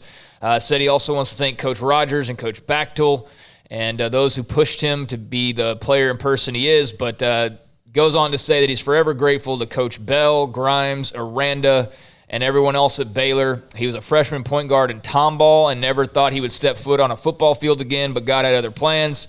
And, eventually announced his commitment to Baylor. So C.J. Rogers, Argyle quarterback, will be joining the Bears. And so that adds another body to that quarterback room. And, be interesting to see, kind of where he fits in. And obviously Sean Bell talked yesterday about the big quarterback competition they're going to have, this spring. But as far as the future goes and all that, C.J. Rogers will be an intriguing name to watch out for. Well, I got a little story about that, and it's interesting. It's only because sometimes, somebody, a parent, a coach, or whatever, hey, can you send out or you retweet a player his video? I don't care who it is. If a player asks me to retweet their huddle or their highlight or whatever or their whoever, I'm going to do it. Only because it's not because I know whether they're a Division I player or even Division III. I don't know that. I don't know their academics, but I do know this, is that maybe if I retweet it out, I have, for some reason, a lot of followers. If someone can see it, great. But I did get back and forth with a guy on Twitter in a positive way who kept contacting me. And on Twitter, his name is Abe Lemons Like One, which, of course, is the former basketball coach at Texas. And was he? I'm not sure, Oral Roberts or what. But the reason I say that, he kept telling me, CJ wants to go to Baylor. I can't talk to coaches about players. I can't. But I think he was headed to Texas Tech. Well, they offered recently, apparently. And I haven't kept up with them because I had no reason to, quite frankly. I mean, I'm not going to follow all of the recruits and where I keep up with it, but, I mostly focus on the Baylor-centric guys. But, yeah, I mean, looking at it now, he apparently had gotten the offer from Texas Tech. And I don't know what, the situation with Baylor is as far as like walk on and how all that works, but clearly he wanted to be at Baylor if he's turning away the Red Raiders, and you just pointed out there that was kind of the basketball star, 4-star basketball, but he top 5 in the country in passing touchdowns, top 20 in the country in yards per attempt. Yeah, walk-ons I think in the next couple of years is going to be a little bit different. I think the way that schools will use them, because there's a scholarship reckoning coming. Yeah. And, it's once this transfer window and COVID and extra years of eligibility and all that stuff, irons itself out, things will be very, very different. So, it'll be interesting to see what happens. So I think a lot of teams are, guys that, can get scholarships at smaller schools or different are going to take their opportunities as preferred walk-ons. And then, when the scholarship shuffle happens, they'll probably wind up with scholarships because it's going to be crazy. He had some offers from various places. As you mentioned, Craig, he was at Tomball, but 3.8 GPA, 25 ACT, academically cleared, academic all-state. Again, he's a quarterback, a 4A player of the year in the Dallas Morning News all-state team, or they're all-area team. So C.J. Rogers. Yeah, and he's not a smaller guy either. Sometimes you see that with maybe some of the walk-on quarterbacks or guys you take a chance on. He's 6'3", 205, or at least that's what his profile lists him as. So he's got some some pretty good size, or at least some pretty good height and room to pack on more. But, yeah, very intriguing. C.J. Rogers, Argyle quarterback, state champion, now member of the Baylor Bears, or will be a member of the Baylor Bears, and just made that announcement. And, yeah, turned away Tech and a few other schools. So, very, very interesting. On January the 19th, Abe Lemons, the Twitter, said, hey, by the way, I said, so what's the latest on CJ? I was curious because I saw that Texas Tech had offered him. He said, right now on a phone call with a Baylor coach. That was it. That's the last time I heard about him because I needed to go from there. But it's good for CJ Rogers, and that adds someone from a school that's incredibly successful, great athlete, great student, and now a part of that room now with 5 quarterbacks. I think there's actually another 6 quarterbacks in that room right now with Jeff Grimes, Sean Bell, and Baylor football. Taya Cooper, former Baylor star, will join us here momentarily in studio. She's in town. Her brother's the freshman star guard at Auburn. We just heard John Jacobs talk about him, and that's next on SicEm365 Radio. Premium quality MRIs, convenient, affordable, that is Ideal. IdealMRI.com can help you save hundreds and hundreds and hundreds of dollars on your next MRI. On average, an MRI can cost over $1,100. Your cost at Ideal MRI is $497 or less every single time. Ideal MRI can help make sure that whatever is causing you to almost not even be able to function because the pain hurts so much. You can't work, you can't sleep, you can't do much of anything. And there's something that hurts more than just bumps or bruises.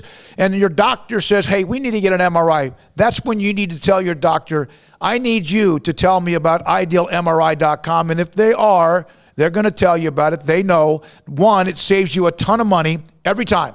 And also, secondly, it's a great place. State-of-the-art technology. Their MRI machine is just like anything else you could ever imagine. It's really big, and it's also going to get what you need seen. And so doctors can go, okay, there's a problem here. Or no, that maybe it's not. You want the answer. You want what's true. And Ideal MRI can help you with that. I got an MRI in late March. By the end of the day, I got a call from Dr. Rob Maxey. He told me what was going on with my shoulder, and I sent that image to Dr. David Haynes at Southwest Sports Medicine and Orthopedics. Just like that, it was done. It's IdealMRI.com in the Central Texas Marketplace in Waco. Car has the trucks, man. They have the one for you. Crew cab, short or long bed, silver, black or blue. Texas size selection, great prices too. Richard Carr, he has the truck for you. Carr has the trucks, man. He has the truck you need. If you want the best truck, you want a GMC. Texas size selection, great prices too. Richard Carr, they have the truck for you. Southwest Sports Medicine and Orthopedics, the team physician of Baylor Athletics. Our doctors specialize in the diagnosis and treatment of any and all sports-related injuries. Celebrating over a decade of service in Central Texas, our doctors are equipped to handle a wide range of issues, whether it's your foot or ankle, orthopedic spine care, your hand or wrist, knee and shoulder pain, or if you're in need of our arthritis or total joint clinic. Come see us at the new Baylor Scott and White Ted and Sue Getterman Sports and Orthopedic Center. Trusted doctors at Baylor Trust, Southwest Sports Medicine and Orthopedics. Our goal is to get you back in the game. Learning to navigate life in the COVID-19 world has been a struggle, and where and how to get tested has been one of the biggest challenges. Impact Health Labs has your answer. If you need mass testing for your office, church, dormitory, or school, Impact Health Labs is who to call. They will come to you, conduct the testing at your location, and have the test back within 24 hours. Most major insurance accepted, meaning your out-of-pocket cost is low. So no more waiting by the phone for days to find out the results. Impact Health Labs was founded by 3 Army licensed and credentialed medical professionals. They believe in accuracy, efficiency, and doing the job right. Call 254-744-6233 to set up your group screening today. Impact Health Labs, on-site, prompt, and accurate, taking COVID-19 head-on. Again, that number is 254-744-6233 or online at impacthealthlabs.com. It's a new year. Time to fire up the grill, heat up the oven, get that deep fryer going to enjoy the top quality products at Waco Custom Marketplace. Hi, this is David Smoak, including what you'll need to watch the NFL playoffs and Super Bowl. Ribs, sausage, links, brisket, chicken wings, bags of various snacks, and customized appetizer trays. Don't forget to order something now for the perfect home-cooked Valentine's Day dinner, which is closer than you think, including combo packs with ribeyes, fillets, and lobster tails. Live crawfish season is just around the corner. Absolutely the right time to fire up the grill, heat up the oven, get that deep fryer going to enjoy the top quality products at Waco Custom Marketplace. Waco Custom Marketplace, your family meat market, butcher shop, and bakery with everything baked fresh with old-fashioned farmers market atmosphere. Serving Waco restaurants and families since 1940. Your one-stop shop for beef, pork, poultry, and seafood needs. Waco Custom Marketplace, 425 Lake Air Drive or WacoCustomMarketplace.com. Waco's newest gym, Halo Athletic Center, 5725 Bagby Avenue, right behind Region 12 and across the highway from the Central Texas Marketplace, where motivation, inspiration, and hard work are the driving force. State-of-the-art equipment, indoor and outdoor track, locker rooms, showers, yoga and bar classes by Duality Yoga, bod pod potty composition analysis, and registered dietitians, all under one roof, where we rise above. Come join the Halo Athletic Center and be a part of the change. Your change. Welcome back to SicEm365 Radio.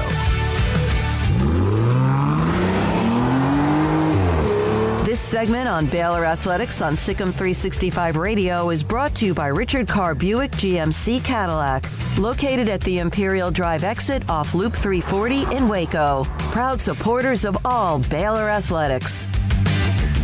Welcome back into SicEm365 Radio. That rejoined us for Taya Cooper, who will join us in the next segment. We'll do a quick little segment here, and then Taya will join us. Paul, Catalina, Craig Smoak. Smokey will join us in the next segment. Craig, have you seen the Twitter buzz about Nick Sirianni, the new Eagles coach?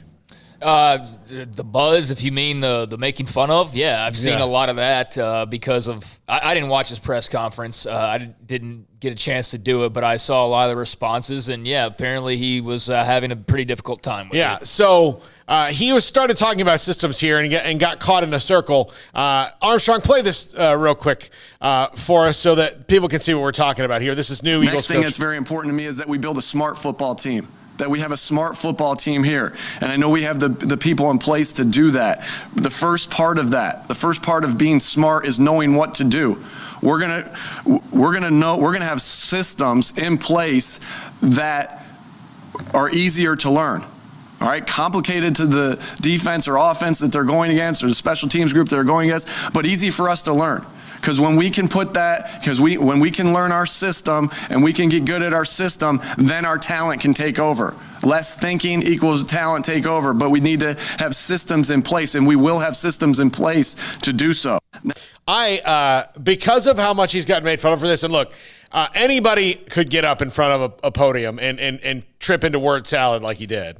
I don't ever want the Eagles to do well as a Cowboys fan. I know you're a Washington football team fan, Craig, but I really hope that Nick Sirianni proves to be some sort of play calling genius after this, because I just don't understand how people just jumped all over him for it. But because people are mean. It's a word I can't say. Yeah, they're terrible. Actually, I could. I just couldn't say it on terrestrial radio. But that's basically the gist of it. I mean, look, it's Twitter. They make fun of things that are funny, I guess. And yeah, I mean, I see the humor in it to an extent, but I also feel for the guy more so than I see the humor in it. And I'm sure that was just, nerves getting the better of him. It's funny, but yeah, that's I feel for the guy. I feel for the guy that was his debut press conference, and that's how it came across to all these new Eagles fans who are hoping that he's going to be the guy to lead them back to another Super Bowl. But yeah, that was just a really unfortunate way to get things started. And now he's kind of put himself in a position where, Eagles fans are already like chomping at the bit to see, whether this is going to work or not. Because, if they play the way he talks, then they're in trouble. But I think just nerves got the best of him. And he should probably stay away from social media for a couple of days. Yeah, he absolutely should. And plus, he probably, if he's any kind of good coach, he shouldn't care about social media at all. It was Twitter buzz. I thought we'd get a look at it. And it was like, look, there's funny in it because he did. I feel for the guy just because of what, I've been up on stage doing comedy and like you get caught in your head and you're like, oh, damn it. That's the thing is that the majority of people probably responding or having fun with it have never been on a stage and had to speak before. So they don't know how terrifying that can be. I'll sit here and ask you questions that you don't know are coming for 10 minutes. Oh, yeah. Yep. Wow. All right. When we come back, Taya Cooper's in studio. This is SicEm365 Radio. Impact Health Labs, online at impacthealthlabs.com. I want you to remember this company. They're new, they're bold, they're fantastic. They will come to you and do your mass COVID testing. If you have a COVID outbreak at your office, call them up. ImpactHealthLabs.com. Don Fortenberry, he'll schedule all of this stuff for you, and they will come out and do all the work for you. They'll do the testing. They'll turn it into insurance. They'll get it turned around in 24 hours. It's really unbelievable what they set up. They'll get it back to you in less than 24 hours. It's set up by 3 ex-military medical professionals, so they believe in precision, accuracy, and getting the job done right. They will get it done fast. They will get it done right and put your mind at ease. ImpactHealthLabs.com. At Baylor University, students find their place to shine. They're faithful friends and inspirational leaders. They're championship teammates and independent thinkers. They're on the cutting edge of high tech and in the halls of history. If you want to make the world a brighter place, you can. And if you want to shine in your own way, you can. The spark you need is already inside you. Bring it to Baylor, where lights shine bright. Bird Culchin Ford has been in Waco since 1936. Ford, the #1 selling truck in Texas, 43 years running. And Bird Culchin Ford proudly supports high school football in Central Texas. And no better way to tailgate with a Ford than from Bird Culchin Ford. And are there better vehicles to tailgate with than the Ford F-150 or the Ford Expedition? And of course, you can get them new, pre-owned Bird Culchin Ford. Our sponsor of the Ford Tough Player of the Week, locally owned dealership. Online at bkford.com at 1701 West Loop 340 in Waco. Bird Culchin Ford. One size fits all. That may be all right for an adjustable belt or cheap sunglasses, but when it comes to your financial needs, no one wants a one-size-fits-all strategy. Ben Erlinson, your Edward Jones financial advisor, knows that his most important goals are yours. That's why he takes the time to understand your needs, knowing you. That's how Edward Jones makes sense of investing. Ben Erlinson, 100 North 6th Street in Waco, 254-759-8533. Edward Jones, member SIPC. At Ideal MRI, we feel blessed to be part of the Waco community. We're a small family business here in Central Texas. At times like this, the cost of healthcare has never been more important. And unfortunately, significant illnesses and injuries still occur. And that's why Ideal MRI is open and here to serve you through this difficult time. So if you need an MRI, ask your doctor about Ideal MRI. You can schedule online in minutes at idealmri.com or call 833-IDEAL-MRI.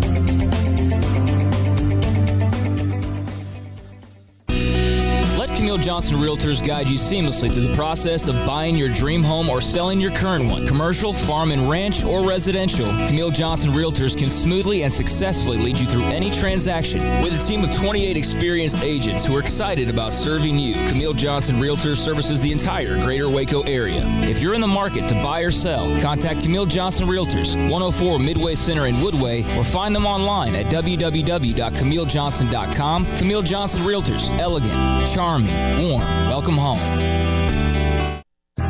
Riverbend Liquor and Wine has their easy-to-access drive-thru open and convenient and clean in-store location on the corner of Lakeshore Drive and North 19th Street in Waco. Riverbend Liquor has the best and most extensive variety of craft beer selections in Waco, and Balcones Whiskey, including single malt, pot still, baby blue, rye, brimstone, and the all-new lineage in stock. Riverbend Liquor and Wine, family-owned and operated, and a hidden gem in Waco on Lakeshore Drive and 19th Street. And find out more on Facebook and Instagram. This is SicEm365 Radio. Text us at 254-339-1122.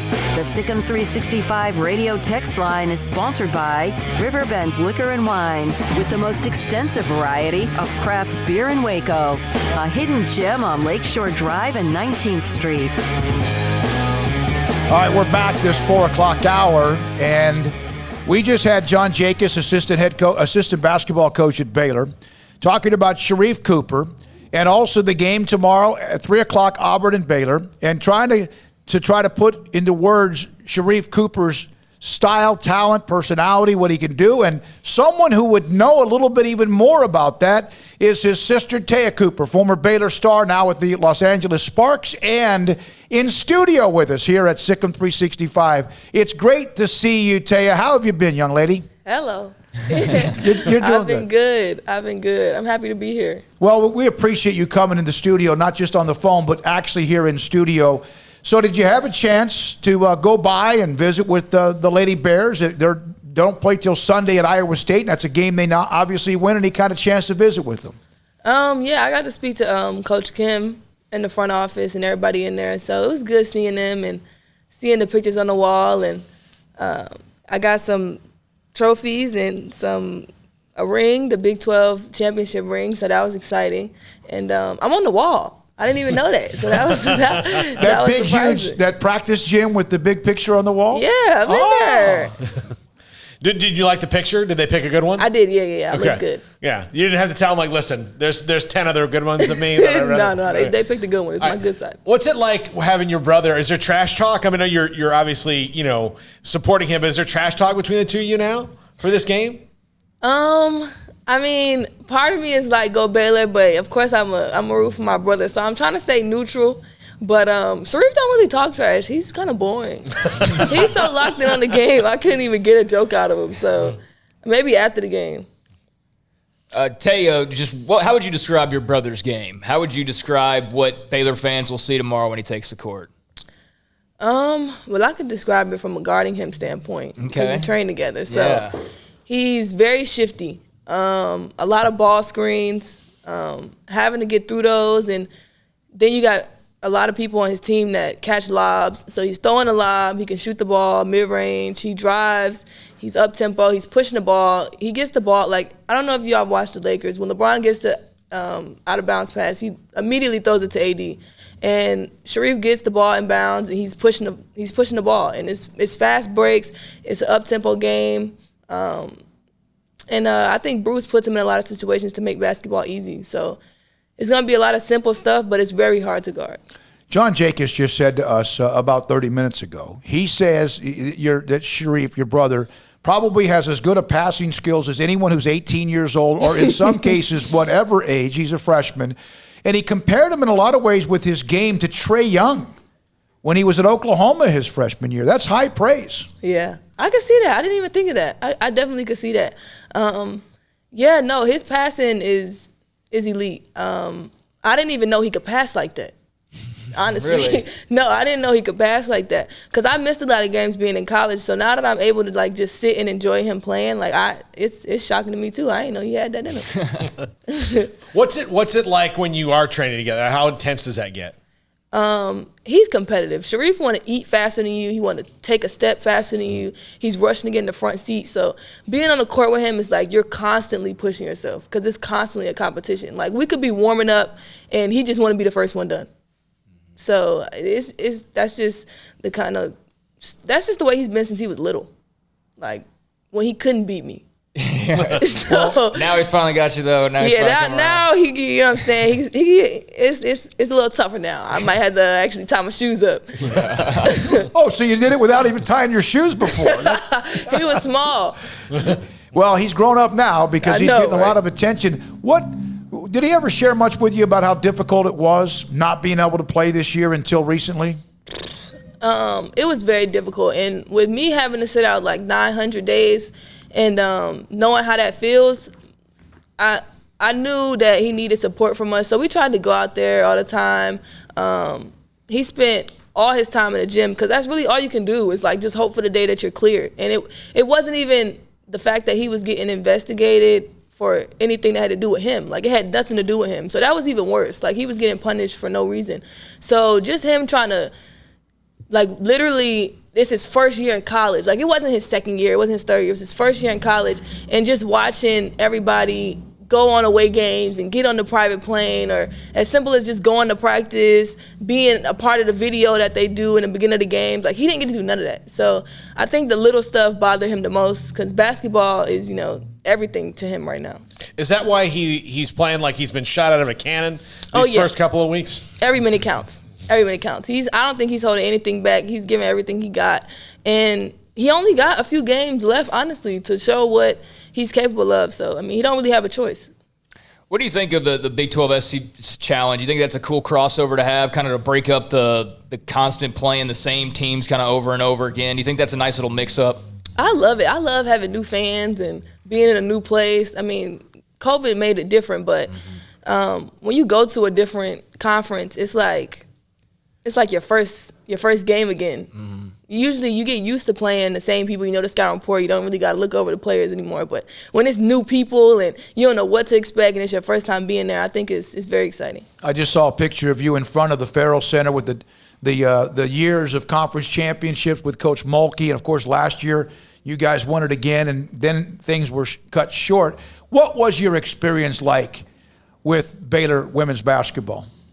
It was amazing. I mean, like, winning was such an expectation that, like, it made everything easy. Like, the standards was already, like, in place. Like, you didn't have to worry about little stuff like attitudes or not wanting to practice or, like, deep, like, whatever you think that you normally go through with teams. Like, you didn't have to go through that. Like, she had standards. We came in, did what we had to do, and got out. And it was, like, so simple but so fun. Like, she played with us. She loved us. She was energetic as if she was playing. So I think that was one of my best years.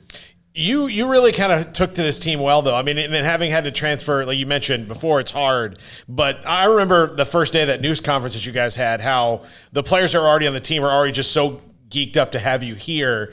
How much easier did that make it that you just fit in personality-wise with that group of players? It was kind of unreal. It was like I knew them already, but I didn't. And they were just so welcoming and open to just accepting me for who I was and how I am. And I kind of just fit in, and it was like the weirdest thing.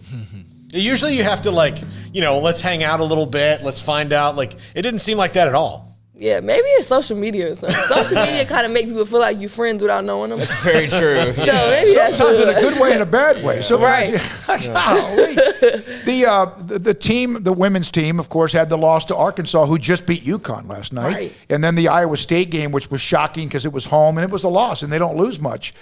Do you see kind of a certain focus? Because Kim, after the win earlier this week, you could tell she's in that grind mode. She's getting a chance to have her hands on the team, so to speak, at a coaching practice, let's get serious way. One thing about Kim, she does not take losing lightly. We unfortunately ended our season on a loss, and I'm pretty sure she's still holding on to that. Like, I'm pretty sure she has not let that go. So the fact that they lost to them just recently, I know they going through it. Because, we had a week after that loss of just her.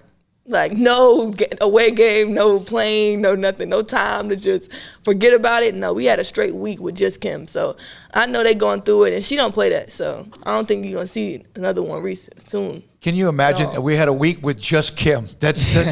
It's a nightmare. Paul would love that. Paul would love that. Hey, we're buddies. Yeah, I know. You keep saying that. She likes to mess with you. Yeah. Taya, what do you think is the biggest misconception about Mulkey? I mean, I know you don't probably pay attention to everything that's said about her, but I feel like people sometimes have kind of the wrong opinion of her. I don't know. What do you think is a misconception maybe nationally about her?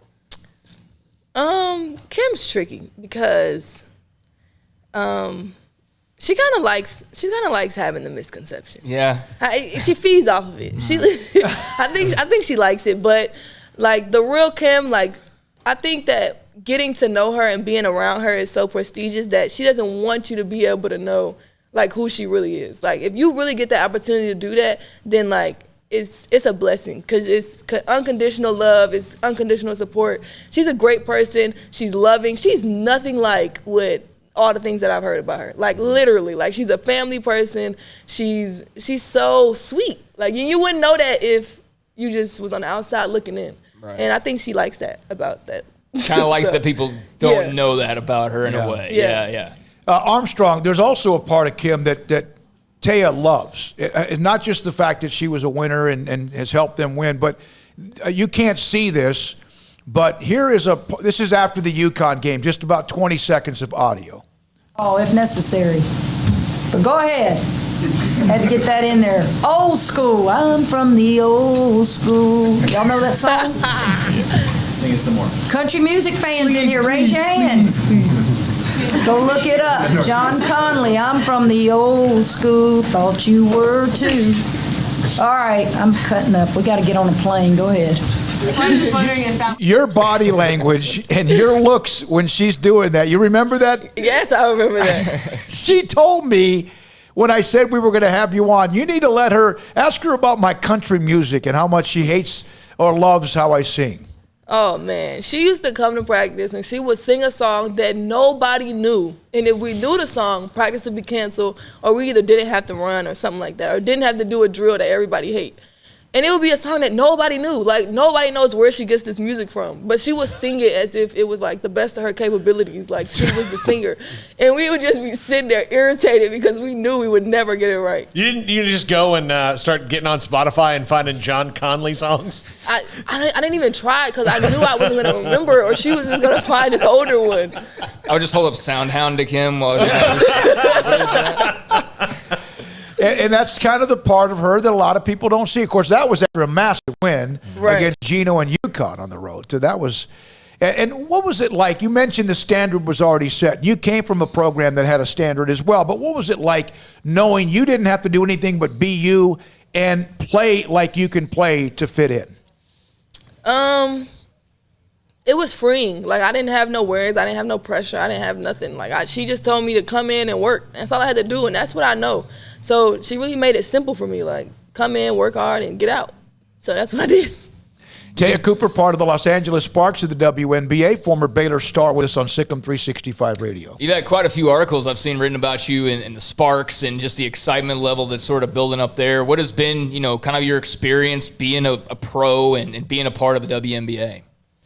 Oh, man. The bubble was so difficult, and it's kind of conflicting to say how good of a time I had because of how stressful it was for other people. Right. And I don't want to belittle that because it was hard mentally for a lot of people. But for me, it was fun. It was so fun, like, because I was around everybody, and I had the opportunity to, like, really have a relationship with people that, you don't get a chance to have if they're on a different team or different coaches. Like, everybody was in the lobby, and everybody was so bored that we all just wanted to talk to each other. Yeah. So I got the opportunity to, like, spend ample amount of time with Coach Fish, Coach T.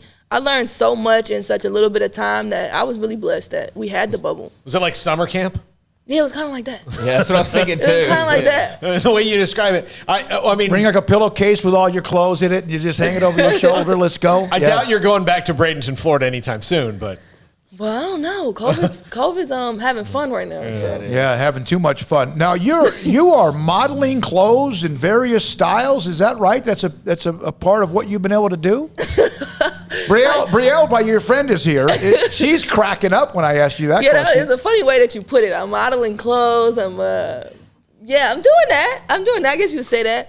I'm into fashion. I want to have a clothing line one day.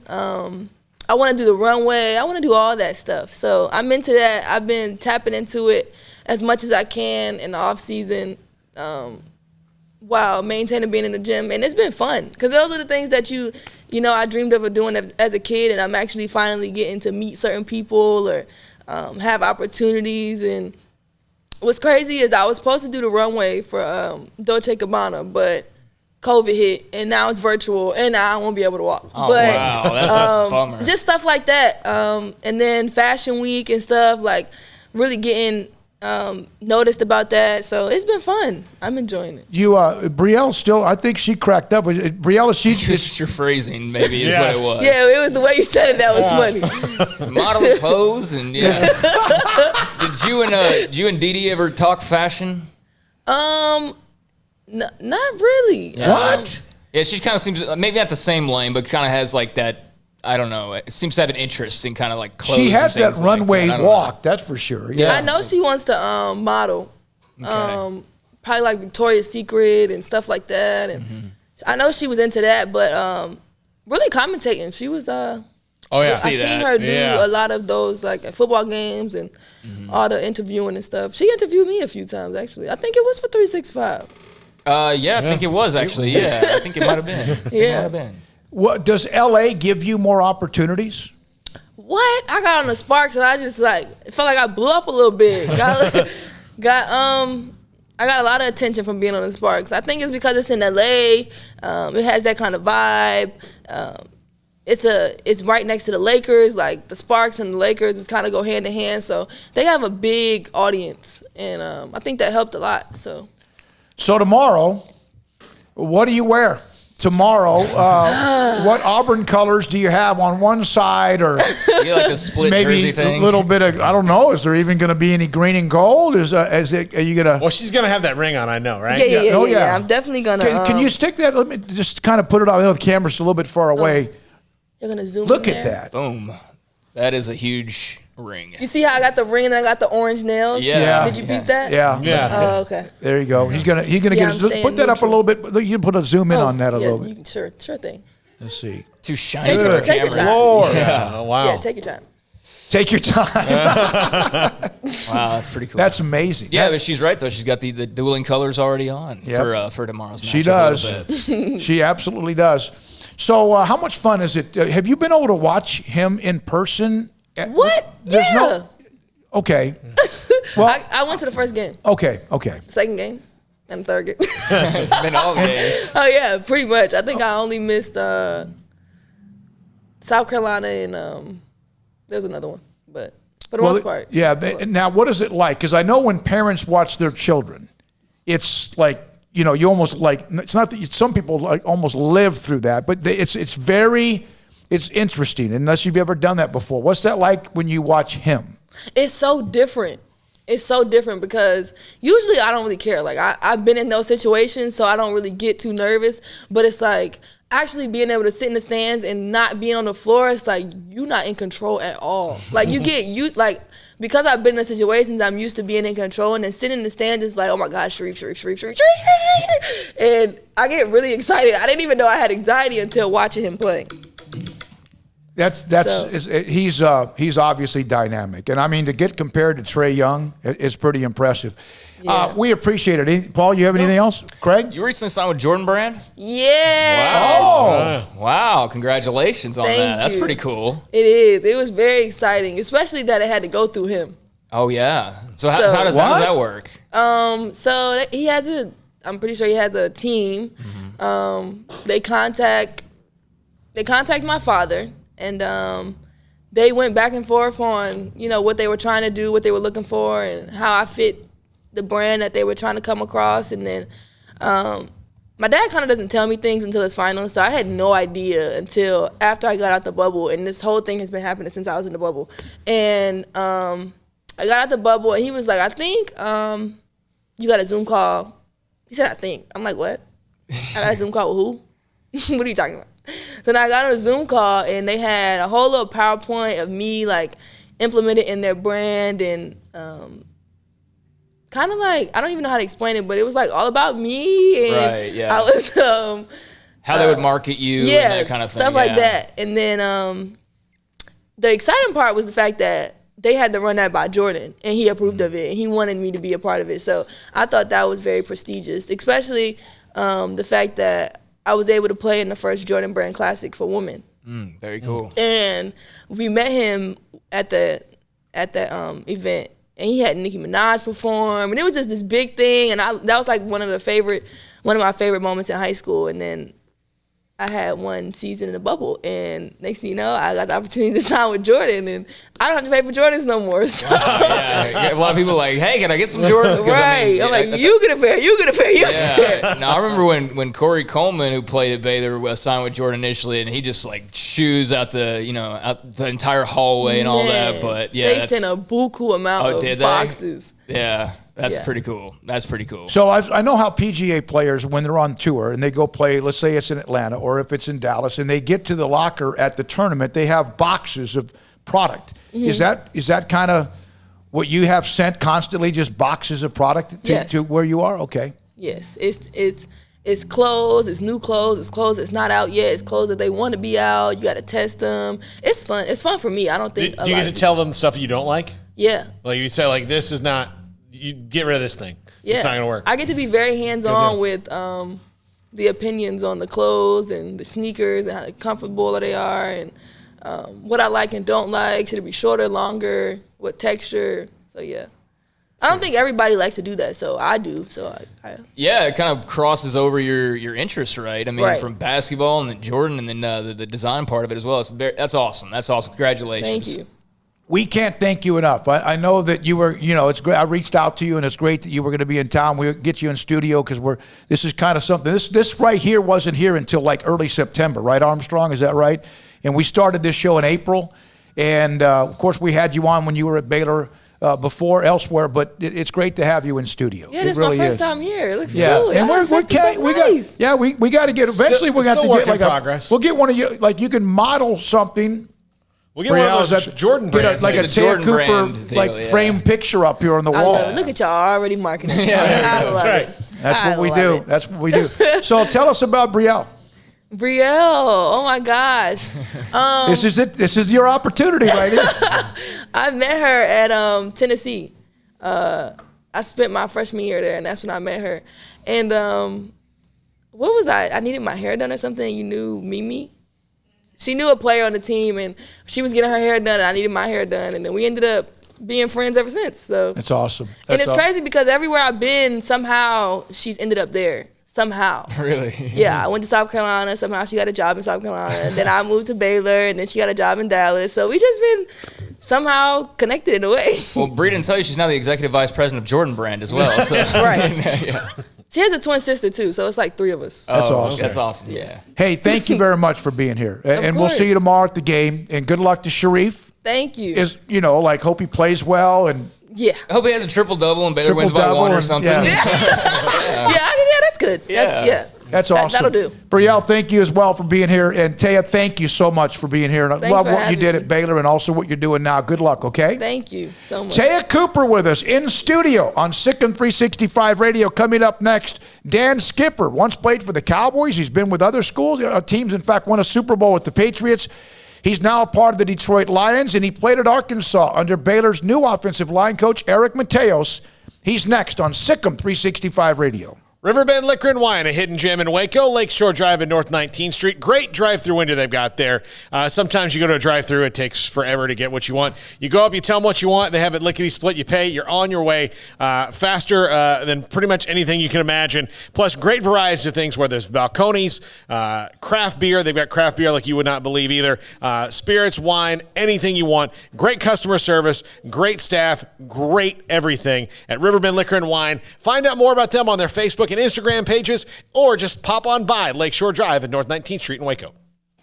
Born in Waco, Brotherwell Brewing exists to serve the Central Texas community with locally crafted beer of the highest quality. They want to bring Central Texas closer to the brewing experience so everyone can enjoy well-made beer as much as they do. For 2.5 years, they've been bringing high-quality beer to Central Texas at their location on Bridge Street in East Waco. And this football season, you need to stop by on game day for curbside pickup or stop by their tent next to SicEm365 at Brazos Parking for your pregame refreshment. Brotherwell Brewing believes in community and bringing people together to enjoy products made in their community. So for your game day, whether it's a tailgate or at home, stop by Brotherwell Brewing for high-quality craft beer made right here in Central Texas, 400 East Bridge Street, and check them out online at brotherwell.com. Don Humidor, your home with a 48-foot walk-in humidor with the elite cigar brands from around the world, including the #1 cigar of the year, Aging Room Cuatro Nicaragua. Plus, they have the great brands like Macanudo and Artur Fuente, Rocky Patel, Aston, and so much more. CBD, great for sore muscles, aches and pains, sleep, Vita Dreams, and anxiety, mild depression, general health and wellness. Their staff very knowledgeable on the subject. If anyone is curious about CBD, ask Carol and Ashley. Don Humidor in the Townwest Shopping Center off Valley Mills in Waco. Start the new year with a new Ram truck from Allen Samuels. Ram's impressive towing capability, heavy-duty payload capacity, and smooth ride have earned Ram the Motor Trend Truck of the Year yet again. That's 3 years in a row. Check out the new 2021 Ram 1500 Lone Star Crew Cab with up to $7,250 in total value. Or take advantage of 0% for 60 or 2.9% for 72 and get $3,000 in rebates. It's the Start Something New sales event at Allen Samuels, your friend in the car business. Shop now at AllenSamuelsDCJ.com. See dealer for details. All offers have credit requirements. Do you or your kids get nervous about going to the dentist? Stonewood Dental. Dr. Steve Childress, he can help. I've spent a career taking care of patients who as children had bad experiences, and now they're adults that hate going to the dentist.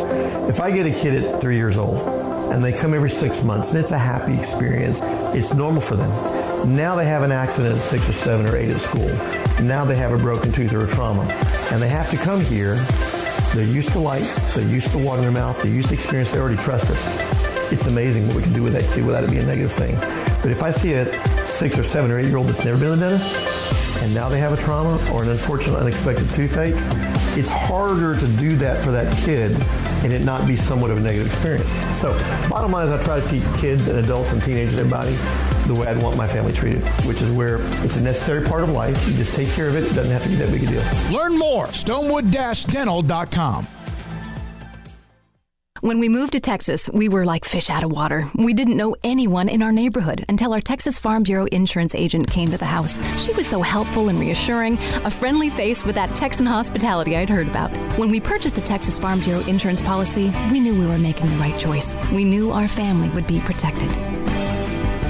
Stop by and see our agents at one of our 3 McLennan County locations. Coverage and discounts are subject to qualifications and policy terms and may vary by situation. Welcome back to SicEm365 Radio. Up tempo for Baylor. Ebner straight ahead. Johnson lassoed him from behind, but instead he pushes across for the Bears touchdown. The 5 o'clock hour is sponsored by Edward Jones Investments with financial advisor Tom Albers, staying in touch with you and your money through these difficult and changing times. Edward Jones, making sense of investing. Now here's David Smoak, Paul Catalina, and Craig Smoak. All right, thanks to Taya Cooper. We appreciate her time, and that was great to have her in studio. She's in town. Her brother, the freshman at Auburn, Sharif Cooper, who's fantastic, will be playing Baylor tomorrow. Of course, Baylor unbeaten #2 in the country. Dan Skipper. So I had sent a note to Eric Mateos, Baylor's offensive line coach, about a couple of players that used to be at where he's been. Of course, most recently, Brigham Young. We had Brady Christensen, who's a Brigham Young All-American, on a couple of weeks ago. And he gave me the name of Dan Skipper and a few others as well. And Dan Skipper with Detroit Lions, former Arkansas offensive lineman, joins us on SicEm365 Radio. And all we really want, Dan, is just really kind of dirt on Eric Mateos. Do you have a favorite, whether it's a football in-game practice meeting story of Eric Mateos? Oh, geez. I just, probably my favorite thing with him was going into the offices at, you're running your locker at like 9 o'clock at night. Forgot something, you forgot a book or whatever. Eye contact with him through a window in the parking lot. But at Arkansas, his office had like this window, and you could just see the look on his eyes. It's 9 o'clock on a Monday, and they're doing third down or short yard, whatever he's doing, and just that look of just pain as a young GA of, getting all these notes together and trying to get it all put together, printed out, game books made, and all that stuff before we got in there. He seems to us in our first interactions with him to be a guy who can really put a locker room at ease or a position group at ease. He's got that way about him, doesn't he? Absolutely. He can talk to anyone. I played with guys from all over, and he finds a way to relate with everyone. And I think the truly good coaches can do that. So I think that's definitely, one of his best qualities. For you, what was the most important qualities that you looked for in a coach? I wanted someone that I could trust, someone that would talk to me and be honest. I think as a player, especially when you're, going through the recruiting process, you're getting all these offers and trying to cut through what's real, what's not. And just having the trust, the honesty, I think that's what separates the guys. You are a part of, just a couple of years ago, a team that won a Super Bowl. And, of course, next week everyone kind of converges, at least, some converge in Tampa with the Super Bowl between Kansas City and now Tampa Bay. You were on the Patriots, so you got a little taste of Tom Brady. Your thoughts about what he's done in Tampa Bay? That's it's very impressive to see what he's done. I'm not overly surprised. He's just that type of leader, that type of guy in the locker room, and he elevates everyone's play around him. He's got weapons. That defense is unbelievable. After playing against those guys a couple weeks ago, they're the real deal. Kansas City's always good, but just seeing what they've done this year is not all that surprising. Have you gotten to interact with Dan Campbell much yet? I haven't yet. I'm sure that they're all down at the Senior Bowl trying to figure it out, and they'll worry about introductions and everything with that. Probably closer to OTAs. Dan, what made you choose the University of Arkansas back during your recruiting days? So originally I was committed to Tennessee with Dooley when they got fired. Took all my visits, and Coach Pittman, who is actually the head coach at Arkansas now, he told me when he was at Tennessee, like, hey, wherever I end up, just give me a visit. Went to Arkansas and just really loved it there. Loved the people. Obviously, Coach Bielema was a big part in that, but having Pittman and Mateos there was definitely a selling point. So you were initially committed to Tennessee. So I have to ask you about when you were at Arkansas and you played against Tennessee, that you had to get an IV. Mm-hmm. Is that something that's natural? Because I heard that you constantly had to go back and forth. That Coach Mateos told me about that game in particular against Tennessee. Was that? I mean, you're a big man, Dan. You're like 6'9", 300+ pounds. I'm sure that sometimes you need a little something in your system. Oh yeah, the IVs are. That's pretty much a necessity in those early season games. The medical staff did a good job of, we tried to stay ahead of it, going at quarters and things like that to get pumped with fluids. But yeah, early in the year, especially in some of those humid places, Florida, Tennessee, a couple of the early season games at home, we'd go back there and there'd be a row of IV pulls set up, and I was one of those guys that got pretty good frequent use out of them. Now, Eric's a pretty big man himself. He said he had to keep running back and forth to give you the halftime adjustments that Coach Pittman was trying to pass out. Yeah. They have the big board, but the big board and the medical area were not together in a visiting locker room. So. Dan Skipper, the Detroit Lions, University of Arkansas, Super Bowl ring with New England. Also played with the Cowboys early in his career with us on SicEm365 Radio. You also blocked a lot of field goals at Arkansas. Part of that, I know, you're 6'9", they're going to put you out there, but do you have to have a knack for that even if you are, as tall as you are? So much of it comes down to getting push. You could have world-class high jumpers out there, and they're not going to get there if you can't get 2 or 3 yards of push. And that's the biggest thing. When I had Big Denver Kirkland in there, a couple of those guys, that's when we really had a lot of success. Is we'd go in there and just take the guard and move him back 2 or 3 yards. That the trigonometry there just completely changes the angles and it makes it possible. So, Dan, if you were to give advice to, whether it's incoming players or returning players on this Baylor football roster, guys who play offensive line, what would be, I guess, your piece of advice or words of wisdom as they get ready to be under the wing of Eric Mateos? I would say just listen. He's been to a lot of places. He's seen a lot of ball. He's coached a lot of guys. Just take the coaching and listen. Obviously, we've all seen what happened to Brady Christensen this year. Came in as a 2-star, left as what a consensus All-American. I mean, that's as impressive as it gets. So, I think the resume speaks for itself. So, sometimes you just got to sit back, open your ears, shut your mouth, and get to work. It'll put you in a position to be successful. Yeah, and you saw him when he was much younger. And it's not that he's been in the league or been coaching that long, but you saw him when he was much younger. You mentioned some of the skills, instincts, or things that you saw in him. Did you expect him, and have you stayed in touch with him as he's progressed? He had a great year, of course, a run at Brigham Young, and now this opportunity in Texas with Baylor. Yeah, I mean, I've definitely stayed in touch with him. Kind of thinking through all his stops. We went and saw him in San Marcos. We're going to go out to his wedding that, with COVID, he ended up doing a smaller private thing. And, I've talked to him quite a bit, and, it's awesome to see him doing so well.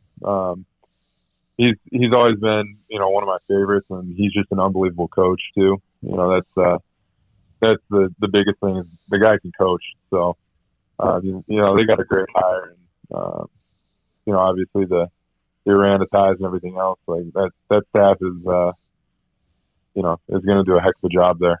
So when he contacted me, he told me, the Tennessee, the Ivy, running back and forth to try to keep you updated. Of course, Paul brought up you block field goals and most prolific field goal blocks guys ever. But then again, he also said this. He goes, he had some great moments, like he throws up on the field all the time during games. Yeah. Yeah, that I never quite figured that out, but I think it had to do with too many snacks during halftime. Understood. Snacks?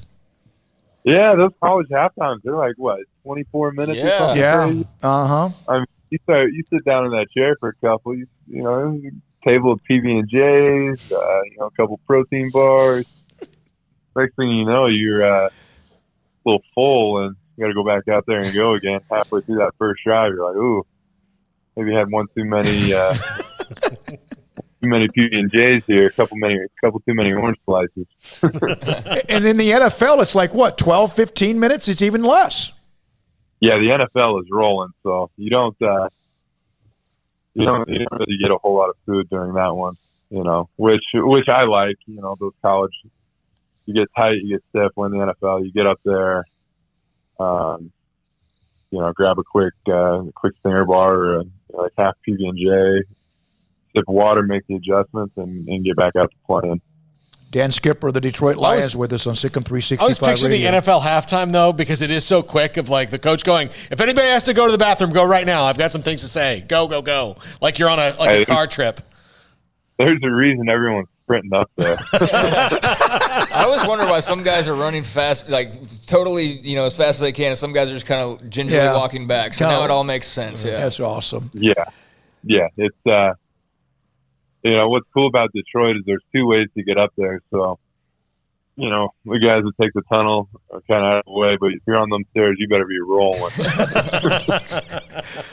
I asked you about the Super Bowl, and you were a part of the Patriots and Tom Brady, but what was that like, being a part of that?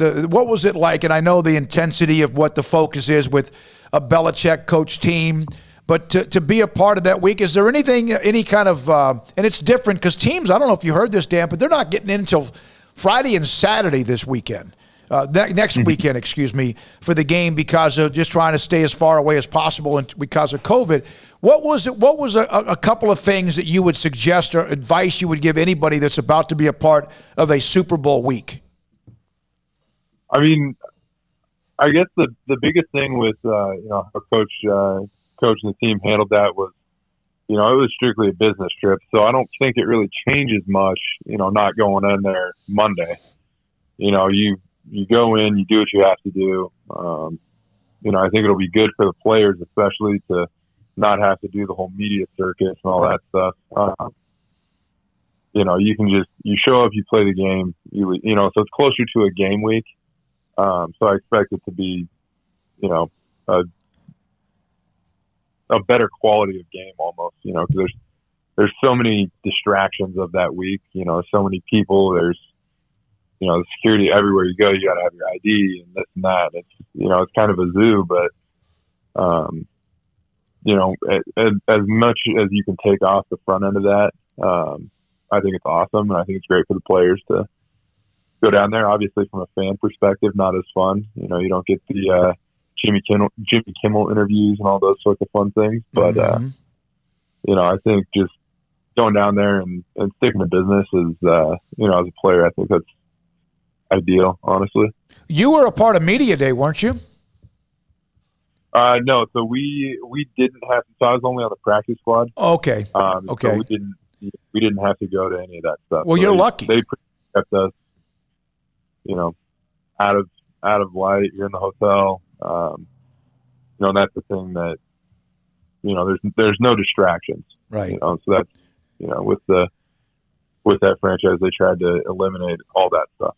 They did. Yeah, they did a good job of it. Hey, I tell you what, Dan, thank you very much. Appreciate you. Baylor's getting a good one in Eric Mateos. It's been kind of nice to get to know him, and also some of those that also have played for him. And in fact, is it Ragnow? Is that right? That is a part of the Detroit Lions offensive lineman he coached as well? Yeah. Yeah, Frank. Yeah, he's going to join us at some point next week as well. Man, we appreciate you so much, Dan. So much. Thanks for being a part of the show. Yep, thanks for having me on. Dan Skipper, former Cowboys. He was with the Patriots when they won their last Super Bowl, the one where they beat Atlanta down 28-3, and now a member of the Detroit Lions, and a coach, offensive line graduate assistant at Arkansas when he was there, was now Baylor offensive line coach Eric Mateos, who's gone on to have himself one heck of a career.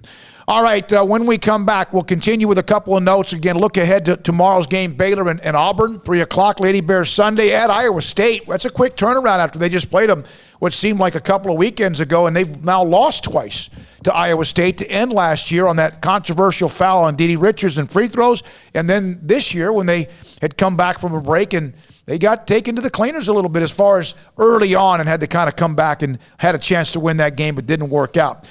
All right, also coming up, our Sean Bell interview, Baylor's quarterbacks coach, will discuss his career and his change and his role with Dave Aranda and Jeff Grimes and company, and this is SicEm365 Radio.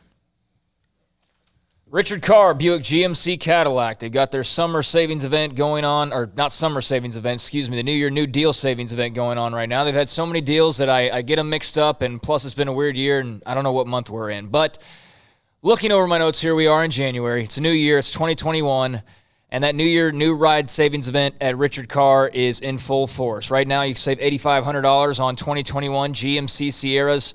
Those SLE crew cab trucks, $8,500 off those right now. They've got big haul power, first-class comfort, first-class ride, and unbeatable technology.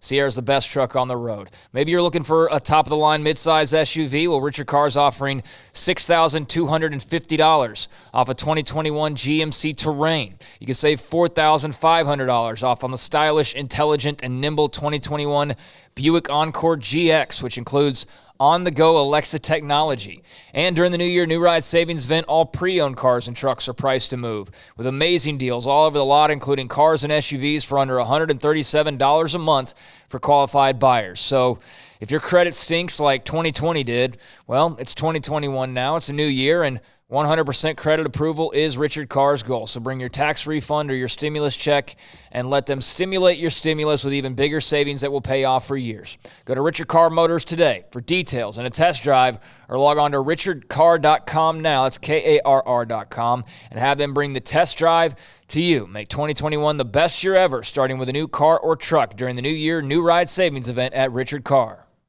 With so many companies and policies out there, it gets so confusing shopping for insurance, and I never know if I'm getting the policy that's right for me. Luckily, I met the team at the Niche Group Insurance Agency. With the Niche Group, you can go to one company and get access to coverage options from many insurance carriers, and you get to speak to a real person about your specific coverage needs. With the Niche Group, I know I'm getting the right coverage at the right price. If you need insurance, talk to the experts at the Niche Group at 1-800-258-8302. Boozers is the wedding ring store and more. If you're ready to get engaged or already married and want to upgrade your wife's ring for a special anniversary, Boozers is the place to go. With the largest selection of premier quality diamond engagement rings and wedding rings in Central Texas. They have 7 cases with over 300 styles of rings from top designers like Natalie Kay. Choose from yellow, white, or rose gold, plus beautiful top quality loose diamonds. With an in-house jewelry, they can also custom make anything you want. Bring in a picture or drawing and let Boozers create your one-of-a-kind pendant or ring. They can even use some of your old gold and diamond jewelry to create something new. At Boozers, you'll find a great selection of quality timepieces, and Boozers is the place for expert watch maintenance and repairs too. They specialize in expert Rolex watch repair for fine jewelry, watches, custom work, and more. Go to Boozers on Valley Mills and Lake Air Drive in Waco. Boozers, the wedding ring store and more.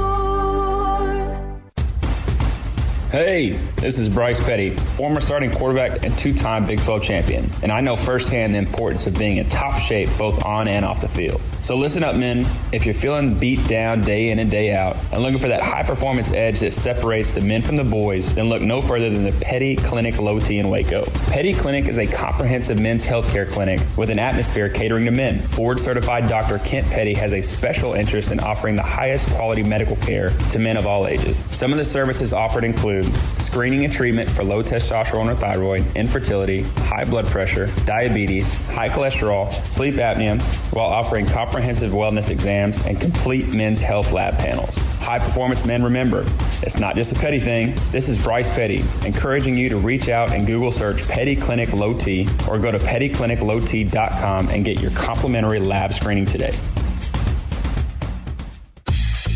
Southwest Sports Medicine and Orthopedics, the team physician of Baylor Athletics. Our doctors specialize in the diagnosis and treatment of any and all sports-related injuries. Celebrating over a decade of service in Central Texas, our doctors are equipped to handle a wide range of issues, whether it's your foot or ankle, orthopedic spine care, your hand or wrist, knee and shoulder pain, or if you're in need of our arthritis or total joint clinic. Come see us at the new Baylor Scott and White Ted and Sue Getterman Sports and Orthopedic Center. Trusted doctors at Baylor Trust, Southwest Sports Medicine and Orthopedics. Our goal is to get you back in the game. It takes time to reach goals. It's a truth that applies to more than sports. It goes for your financial goals as well. You work hard for your money, and you deserve an investment strategy that lines up with your game plan. And Tom Albers, your Edward Jones financial advisor, can help. If your financial investments aren't putting forth the effort you desire, stop by today for a financial review. Tom Albers, 4301 Lakeshore Drive, 254-776-7605. Edward Jones, member SIPC. Welcome back to SicEm365 Radio. Are you a SicEm365 super fan? Then try out our premium subscriptions at SicEm365.com. Next week on Wednesday, Thursday, and Friday, Paul Catalina and I will get on the big jet, fly into Tampa Tuesday evening, and we will broadcast from Super Bowl 55 in Radio Row in the Tampa Convention Center. Have already been in touch with many names, some of them that were a part of a Super Bowl or two in Tampa. One of the most famous games was the Giants and Bills. And wasn't that Whitney Houston? Was that the national anthem? Yeah. And then, of course, the Scott Norwood field goal that missed right. And that team, Otis Anderson, who was on the show earlier with us back in the spring, and the Giants winning that game over Buffalo. Didn't the Ravens win in Tampa? Ravens beat the Giants in Tampa, which was back in like 2000 or so as well. So that's where we are, and we'll be there. And Marco's Pizza, thanks to Bob Mock, Marco's Pizza with locations in China Spring, Woodway, and also in Belle Meade. Thank you for their sponsorship of our presentation of Super Bowl 55 in Tampa, Florida. Thanks to Bob Mock. He was great. We'll have them and more on them as we go on into the week next week as well. One of the guys, it's an interesting story. We had Lovie Smith at 4, and he had to cancel because and now the reporter, I forgot it, is reporting that Ian Rappaport. No, it's Garofalo. Mike Garofalo. Mike Garofalo is reporting that the Texans have, in fact, and John McClain also followed up on that, have agreed to terms with Lovie Smith as their defensive coordinator, and so we'll have him available hopefully as early as Monday or so of next week. But as long as he keeps the beard. So I wanted to reach out to somebody on a list that I have. This is not name dropping. Paul knows this. Craig knows this. We have a list that's amazing of when we've been to Super Bowls or just what we brought you on this show every day. So I picked up a number, and let's say I have a number, and I'm just throwing it out. Say it says Jerry Rice. Doesn't mean it's Jerry Rice. Guys change their numbers all the time. I've had the same phone number for 17 years. I have two. For like the last 10 or 11. Yeah. No, like the last several, though, I think for 20 years or so. So I pick up a number and I dial Phil Simms. Hello? He was about to go into a long Zoom because the CBS has the Super Bowl and they were about to do like an hour or two Super Bowl Zoom meeting. And he answers the phone. Nicest guy in the world, even though you've been mean to him. And yes, that was pretty cool. So we'll have something with Phil Simms for us next week. As well. Although, I do have to say this. We do, because of Phil Simms, we got a bunch of free Charbwood oysters at Dragos one night because they were shooting a Super Bowl special when we were there in New Orleans, and they needed the flame in the background for every shot. And the manager came over and said, I see you guys got a dozen of those. How many more do you want? And we're like, well, just bring us some. And she brought us over. It was kind of late in the evening. Yeah, you're right. And he and Jim Nance were doing that at Dragos. That was a heck of nice. That was a great moment. All right, what else we have here? Craig, anything that we have not touched on that is on your radar? Men's tennis, by the way, will eventually get that meeting with Texas A&M. Remember, it was canceled up in Michigan. They're going to have that meeting sometime in early February. Cool. No, I don't have anything. I think we mentioned pretty much everything. C.J. Rogers, Argyle quarterbacks walking on to Baylor, preferred walk-on, and a big basketball game tomorrow, and I think that's about it, actually, as far as, pressing issues. There will be more than 300 schools from the FCS, Division II and III, and NAIA that will start playing games on February the 6th. It's that football season that a lot of them, Rob's over there shaking his head. Can you imagine if you had, remember a lot of teams, Mary Hardin Baylor, for example, among many others. I couldn't imagine playing from February 6th to April 30th or whatever they're going to do, and then August 1st have to be back in pads again, with everybody else that you're playing. I mean, there's a ton of schools that you're going to wind up playing in that season that are going to have 6 months or so off, or 5 months, whatever it is, off, and then you have 3. One team, Football Bowl Subdivision, New Mexico State, will play 3 games starting February 20th. It doesn't even seem worth What's it. What's the point? I mean, the Big Sky, the Big Sky, 8 teams will have a 6-game conference-only schedule. The Big South will have a 4-game conference-only schedule for 5 of the teams. Colonial Athletic, 11 teams, 6-game conference, among others. There's some conferences that have good football. If you're playing less than 6, I just don't even see the point, honestly. South, I mean, if you're playing 3 games, so you're doing all this build-up, and you waited all this time to play 3 games. And then they're playing, obviously, FCS teams, too. Tarleton State, by the way, and Dixie State, which will be a part of that WAC conference that SFA, Sam Houston State, and others have joined. Lamar, they're going to play Independence. Tarleton will have an 8-game schedule starting February 13th. I mean, 8 games, great. I think 6 should be the minimum, and if it's not 6, then I'm not sure I would even be really all up for it. I just think that's a lot of work for very little. I mean, I'm sure for the players, they probably maybe feel differently about it, and they just want to play, however much they can play. But that's a lot of effort to play less than a handful of games for some of these schools. The Southland Conference, SFA, played their season, remember? And they played, I think Abilene Christian was a part of that, have 7 of their teams. I'm not sure which one of those are the ones that are still left. Sam Houston State is a part of that. They'll be playing as well. And then Division III, NAIA as well. So there's a bunch of teams that start playing games the first weekend in February. Football year-round, yay. Let's see what this looks like. But can you imagine if we had been waiting for everyone to start? now that they were working out? Yeah, I'm glad we didn't listen to the Big Ten or to the state of California because, we'd be gearing up for Baylor preseason preview right now. We had a couple people on that said, like, is it viable to have a season in the spring realistically, or is this – and they'd be like, well, it's not completely unrealistic. I'd be like, I mean, for the Power 5 it is. Well, think about this. If you are Dave Aranda and you just had all the changes that you had, you wouldn't be making those changes until May. And then you play again in August. That wouldn't have worked. Yeah. That would not have worked. That wouldn't have been good in any way, shape, or form.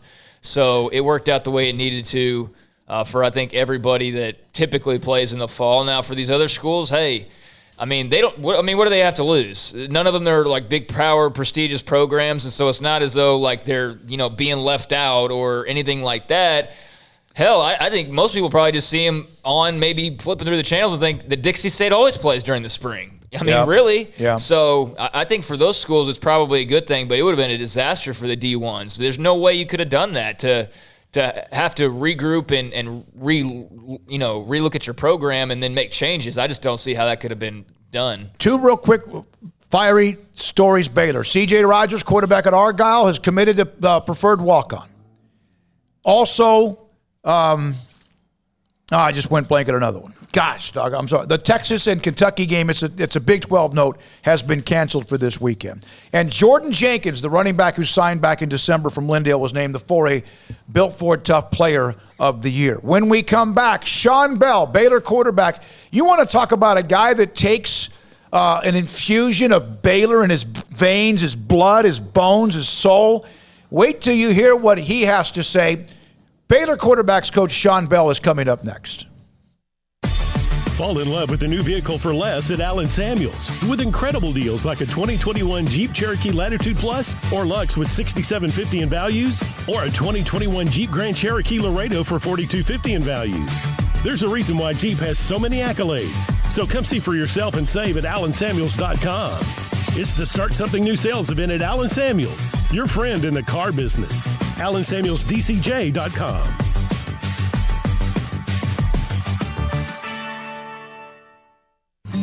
With more than 160,000 alumni worldwide and counting, the Baylor family is growing. And through the university's expanded Baylor alumni program, the family is growing closer. With hundreds of local volunteers planning events in cities and towns around the country, you can gather with fellow Bears no matter where you are. So, get connected, get something started, get involved, and make plans to get together with Baylor alumni. Visit us at baylor.edu/alumni. Riverbend Liquor and Wine has their easy-to-access drive-thru open and convenient and clean in-store location on the corner of Lakeshore Drive and North 19th Street in Waco. Riverbend Liquor has the best and most extensive variety of craft beer selections in Waco, and Balcones whiskey, including single malt, pot still, baby blue, rye, brimstone, and the all-new lineage in stock. Riverbend Liquor and Wine, family-owned and operated, and a hidden gem in Waco on Lakeshore Drive and 19th Street. And find out more on Facebook and Instagram. It's a new year. Time to fire up the grill, heat up the oven, get that deep fryer going to enjoy the top quality products at Waco Custom Marketplace. Hi, this is David Smoak, including what you'll need to watch the NFL playoffs and Super Bowl. Ribs, sausage, links, brisket, chicken wings, bags of various snacks, and customized appetizer trays. Don't forget to order something now for the perfect home-cooked Valentine's Day dinner, which is closer than you think, including combo packs with ribeyes, fillets, and lobster tails. Live crawfish season is just around the corner. Absolutely the right time to fire up the grill, heat up the oven, get that deep fryer going to enjoy the top quality products at Waco Custom Marketplace. Waco Custom Marketplace, your family meat market, butcher shop and bakery with everything baked fresh with old-fashioned farmers market atmosphere. Serving Waco restaurants and families since 1940. Your one-stop shop for beef, pork, poultry, and seafood needs. Waco Custom Marketplace, 425 Lake Air Drive or WacoCustomMarketplace.com. From the first workout to the last practice, sports is an incredible and rewarding challenge. Hi, everyone. This is Dan Ingham with the First National Bank of Central Texas, and we're proud to support each athlete, every parent, and our educators. From families, small businesses, to the biggest industry, we're here to help. With remarkable products like mortgage lending, we've got banking ideas that fuel big dreams. The First National Bank of Central Texas. Familiar faces making local decisions. Member FDIC, Equal Housing Lender.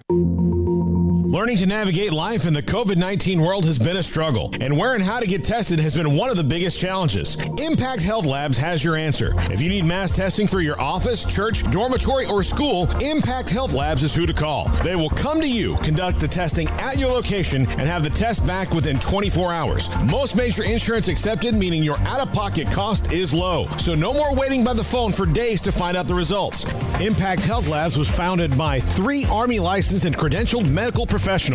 They believe in accuracy, efficiency, and doing the job right. Call 254-744-6233 to set up your group screening today. Impact Health Labs, on-site, prompt, and accurate, taking COVID-19 head-on. Again, that number is 254-744-6233 or online at impacthealthlabs.com. Welcome back to SicEm365 Radio. The Sic'em365 Radio app is sponsored by Allen Samuels Dodge Chrysler Jeep Ram Fiat in Waco. Your friend in the car business at Loop 340 and east of 84. Come by. Let's be friends.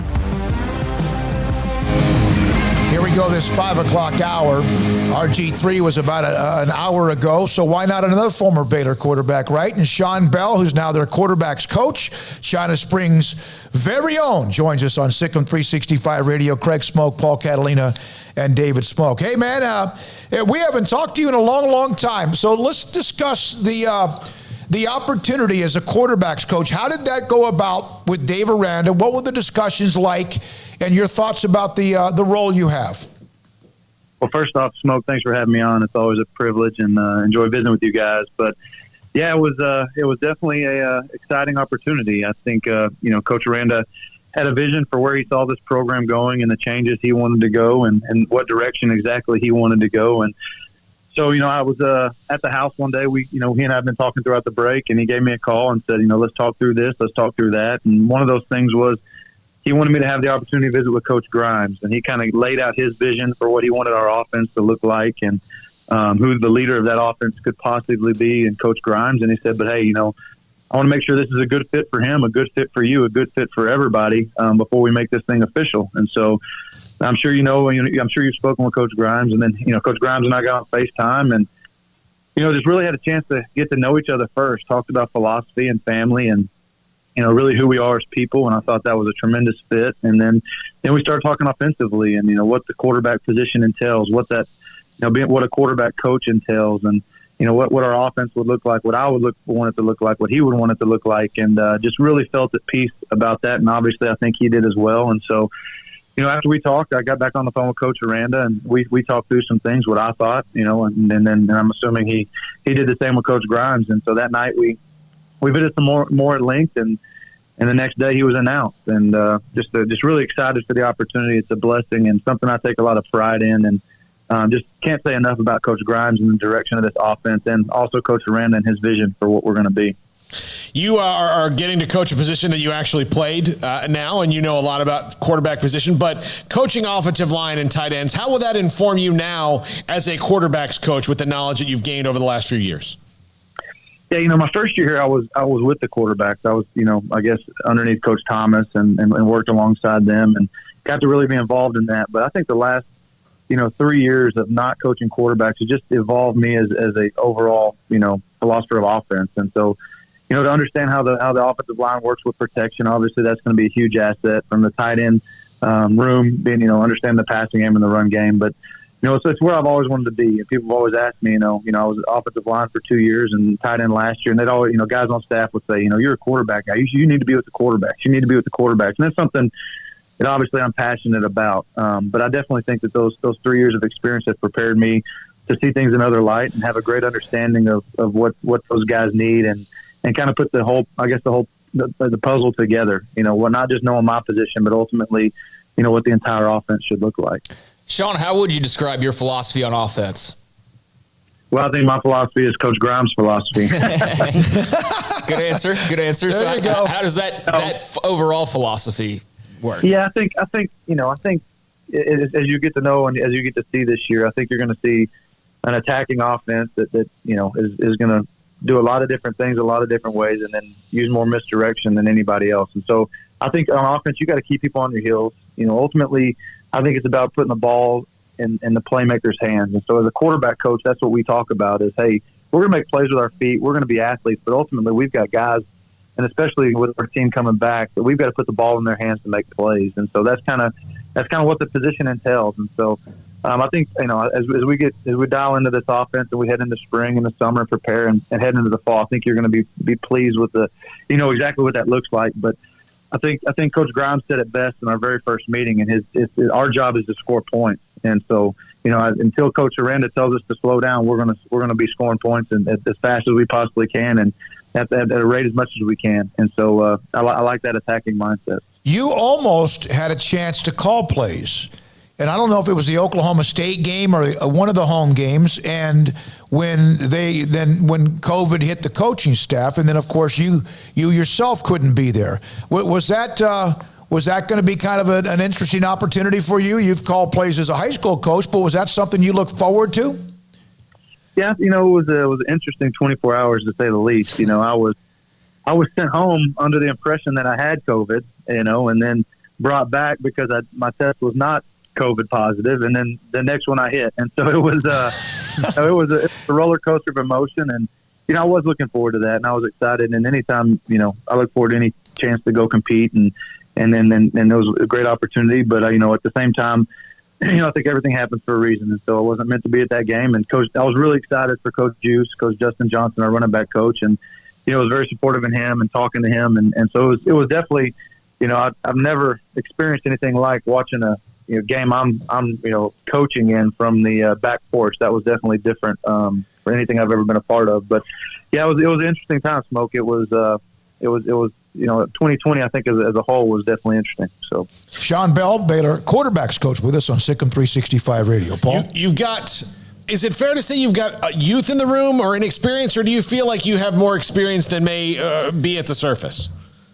I think you say youth as far as game experience, but I think we have the talent and the people in the room to be successful. I think you've got, it's just exciting. It's going to be a wide open competition. I feel very good about the room and what it's going to look like. You've got, a guy that's been here for a long time. It'll be his third offense. Another guy that'll be his third offense. And, you got and Gary and then Jacob, both those guys, this will be their third offense since they've been here. And then Blake, this will go into his second. And then Kyron's fresh. And the neat thing about Kyron is he's coming in here and, he's going to learn it at the same rate as the older guys. And then, we've also got Brandon Bass in the room who, is a tremendous asset and a guy that really has a huge role on the team. And so, I feel like between those five guys that we got everything we need. We just, it's going to be an open competition, go out every day and compete in everything we do. So. Sean, how big was it to get the announcements of, Terrell Bernard and Raleigh Tejada and just all the guys that have elected to come? Treston Ebner, obviously, is somebody you'll be working closely with. I mean, there were some thoughts that with this wide open transfer portal, everything might just go crazy, but, Baylor seemed to make out pretty good with a lot of big, important players making the decision to come back next year. Well, I think that just shows you the belief they have in Coach Aranda and his vision for this football program. And I think that, every day I'm around Coach Aranda and even the changes we're still making every day, the belief is growing and growing with, you walk through the weight room and see Vic and our strength staff and what they're doing with our football team. And you get to know Coach Grimes and the rest of the new staff and, the vision that he has is outlaid for our football team. The belief is there for, and so you look at, not only breeds, success from the fact of talent coming back, but ultimately leaders. But the biggest thing is the power of belief. And so that belief is definitely there, and our guys are believing. And I think that all is just a testament to Coach Aranda and his vision for this program. What does it say, and how much did you have a role in this? That obviously last year offensively it was such a struggle, and I'm imagining it was hard on everybody, a part of the program. But Gary Bohannon, in this day and age, it's easy to say goodbye. Obviously, Jacob Zeno.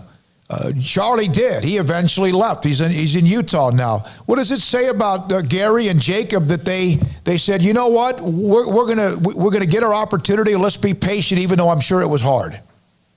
Yeah, I think it says a lot, and I think it's a testament to who they are and how they were raised, and that tells you what type of competitor they are. And you're exactly right. It's the easy thing to do is to jump in that transfer portal and feel sorry for yourself, but I think that both those guys will tell you, along with the other three in that room, that they're ultimate competitors, and they, they see the vision, they see the opportunity, and so I think it tells you that they're really also pro Baylor, and they're everything that Baylor stands for. People that want to get an education from here, and their time hasn't happened yet, but the fact that they're patient enough and willing enough to keep working and keep their head down with the belief that they'll eventually be the guy, it says a lot. And so I think that what you said is exactly right, Smoak. It says a lot about them as people, and as guys you want leading your football team. People that when things were tough and they weren't easy, they didn't jump ship, and so it says a lot about both of them. Coach Grimes told us that he did come across your dad a few years back when he was recruiting and went to China Spring. Now, he clearly wasn't recruiting you, so that may be something you have to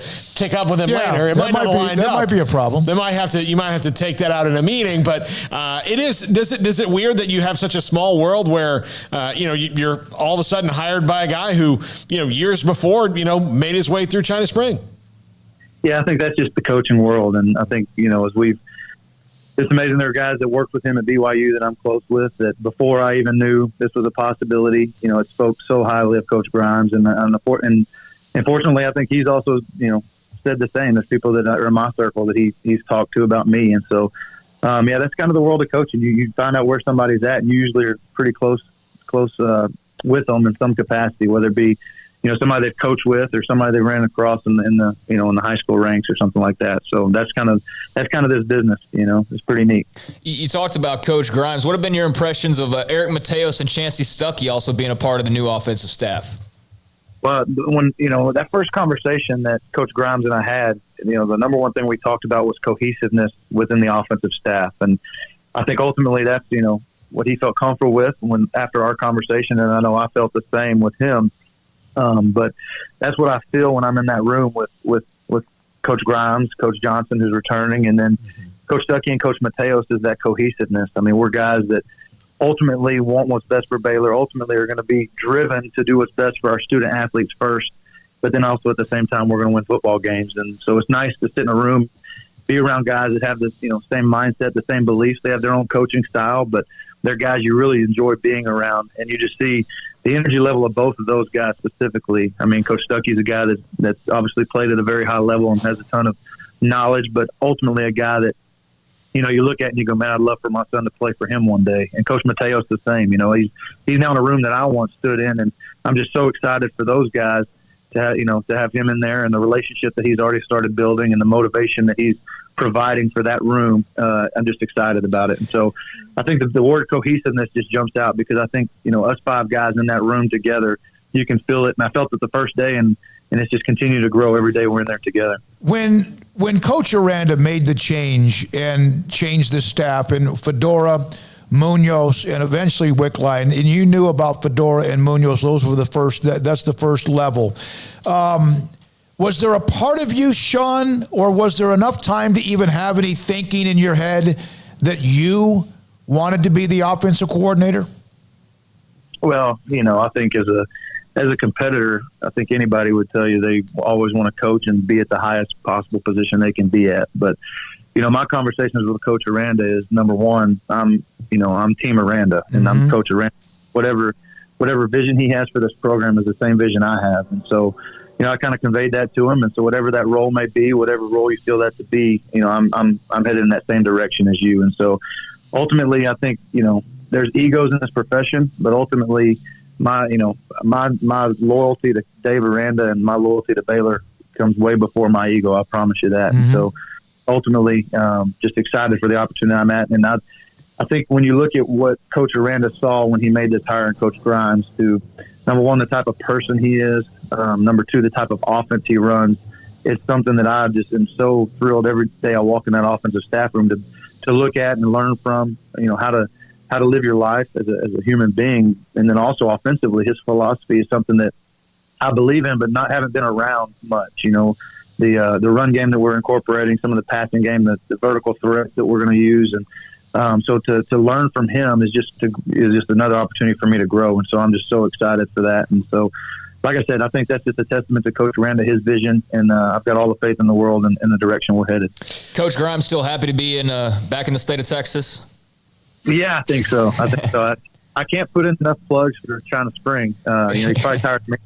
He's trying to find a house right now, and I keep plugging China Spring every chance I get. But yeah, he's excited. He talked about it in our staff meeting yesterday. That's how he started off the meeting, was just how grateful he was to be back in the state of Texas and to be around, the great high school coaches, the great, game of football. But really, it's about the relationships to him. His mom was, 2 hours up the road, and he actually alluded to, I'm speaking for him, but, his best friends in the whole world are all, within driving distance. And so for him to be back at Baylor, back in the state of Texas and be at Baylor, he said just like a dream to him. So you can feel that when he talks. You can see that when he walks in the building and then when he walks in the room every day.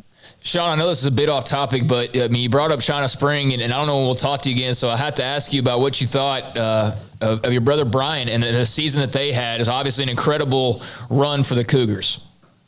Yeah, I don't know how much I can talk about the Cougs, Yeah. I can say this. I'm super proud of my brother. I can talk all I want about him. And so just kind of like I was saying, I think that, I've always known, who my brother is. We've been close, and just to see him grow as a coach, and ultimately he's had, this is his third year here, to see the success that he's had and the type of coach and the leader he is, it just makes me extremely proud. Do you remember the most passes you ever threw in a single college football game? Was it 35, 40? Was there one where you popped 45 or 50? Do you remember just off the top of your head? I got a question. I want to compare it to something. No, I want to say it was part of the A&M game, whatever that was. 35, 34. That was the score. I don't know what the passing attempts. That was a long time ago now. So no, you're not that old. There's nothing in your life that's a long time ago. You wait till you get to be old, and you'll understand. I'm bringing that up because do you realize you threw 850 more passes in your career than the 64 combined of Gary Bohannon and Jacob Zeno, because they haven't had many opportunities. Did you even think that way? No, I didn't. And that's pretty, that's a lot of passes. I didn't even know I threw that many, but that's a staggering number. But I don't think that doesn't scare me. And I know it doesn't scare them. And I know that doesn't scare this football team. And two guys along with Blake and Kyron and Brandon, those are guys that we have confidence in. And we know that as we go through spring and we head into fall, we feel like we've got the people in place to do the things we need them to do. So I hope they break every single one of those and throw for. Hopefully, a lot more successful than I was. I know that. So. How many? Hold on, you got the stat sheet. 35-34. Sean was 32 of 50. Wow, for 262 and 4 touchdowns. There you go. Yeah. Oh wow! I didn't know that. And a 2. And a 2 had a very important 2. Yeah. Well, I played your touchdown to Trent Shelton in the open against Texas, where I wish we would have shown the video highlight on it, because you did now what you did running down the field would be 15 because you threw a horns down. Yeah, I get reminded of every a certain week, and I think my mom for a couple weeks didn't talk to me after that. She was pretty disappointed in me, but it was the funny story. Funny story was the whole offense was supposed to do that. We practiced that play the whole week, and for some reason I was just the only goofball that ended up on TV with that. So now I use it as a lesson. Now it's a lesson. Don't do what I did. But yeah, that's true. Sean, you are a competitor. You mentioned this. In last year's offense, there's a reason why there are changes. There's a reason why where you are, Grimes, Stuckey, and also with Eric Mateos. How hard was it? How much of a grind? And a lot of it, people are no longer there, but no spring drills. And a lot of teams didn't have spring drills, but a new coaching transition. How difficult? Can you try to put in words how difficult it was and how frustrating that was the last year? Yeah, I think it's pretty self-explanatory.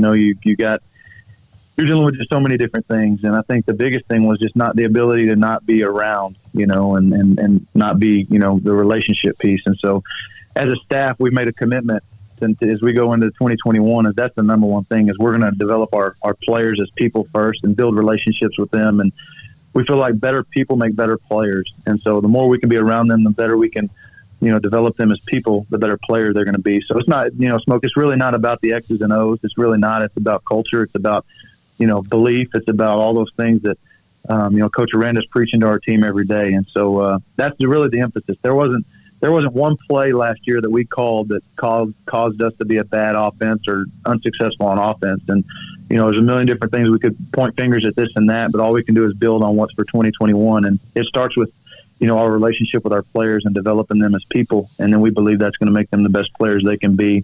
And we're going to win football games because of it. And so it's just exciting. It really is. You can feel it. You can feel the excitement. I had meetings with quick academic meeting with all our guys today, and all they wanted to talk about was the, excitement of the direction of the strength staff and the offense and everything. So you can just feel the excitement, the enthusiasm, and those guys are ready to compete. And that's what's the thing. Those, you mentioned those numbers, and some people would say, hey, that's a negative. They've thrown this many passes and don't have that much experience. But to me, that's a positive because they're hungry. And I remember what I was like at that stage in my career is I wanted the opportunity, and I was going to fight and scratch and claw and do whatever it took to be successful and to get that opportunity. And I've got 5 guys in that room that are chomping at the bits for that opportunity. So hunger is a good thing. One more thing. When Coach Aranda did tell you what he was going to at least try to set up with you and Jeff Grimes, you had his stamp of approval. And then you got Jeff Grimes' stamp of approval. You'd never met him before. I'm sure you knew quite a bit about him. What did that mean to you? I think it says a lot about, to me, it means a lot because my dream is ambition. And so, to me, this university means so much to me, means so much to my family. This city of Waco, the city of China Spring means so much to me. And so to continue to keep doing what I'm doing at this university means the world. And to coach the position that I've dreamed of coaching at my alma mater means even more. And so for Coach Aranda to allot me that opportunity and even the pressure that comes with it. Listen, I'm not naive to think that I understand the role that I have is our success depends on my room this year. And I get that. And I'm excited about that. And that same hunger that those 5 guys have, I have every single day. And so, it just means a lot. But ultimately at the same time, it's a motivating factor that I want to be the man to help Coach Aranda and his vision at Baylor University be what I know we can be. And so, like the same hunger I talked about with them, I have that same hunger every day and just excited to get to work. Thank you, Sean. Appreciate your time. Congratulations on the opportunity.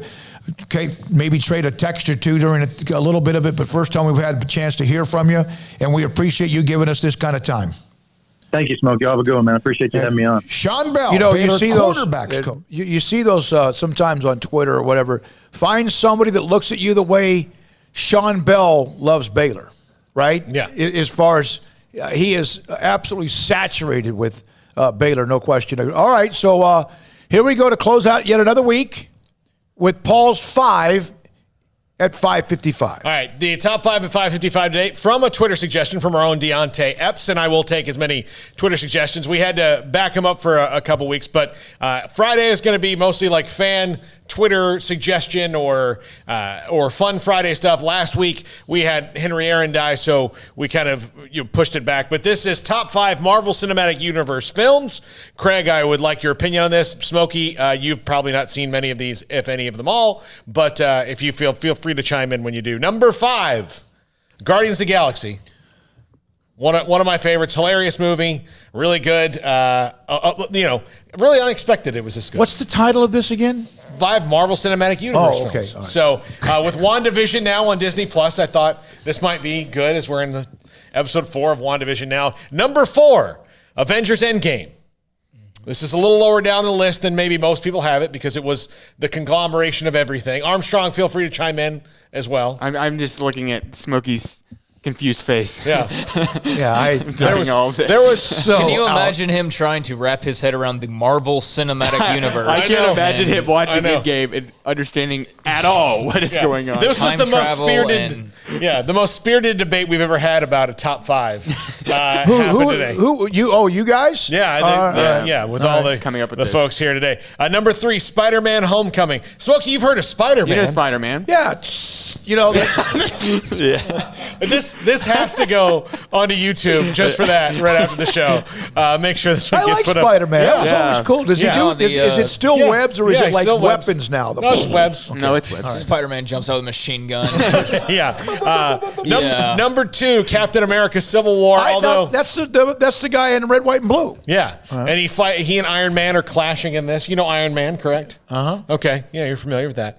All right, and number 1, which is a movie I think if you have not seen, you need to see, even if you're not into Marvel Cinematic Universes. Thor Ragnarok is one of the funniest movies I've seen in the last 5 years. Fantastic. The guy's bleeding from the top of his head. It's war paint. Okay. Yeah, it's war paint. He's about to fight the Hulk.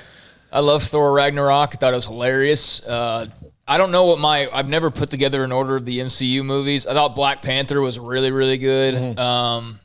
It's hard to just pick 5 because there's like 25 of them. Yeah. Rob's mad that I didn't put Winter Soldier in there. Captain America Winter Soldier is really good. It's got a great cast. Robert Redford's in that one. So. I mean, I like all of them. That's the Russo brothers, right? Yeah, I like all of them, and it's kind of hard to choose. But yeah, I mean, gosh, you could go a lot of different ways. It was easy to take a few out of the top 5 because it's just they're not top 5 worthy. Like, who's the guy that's built with rocks?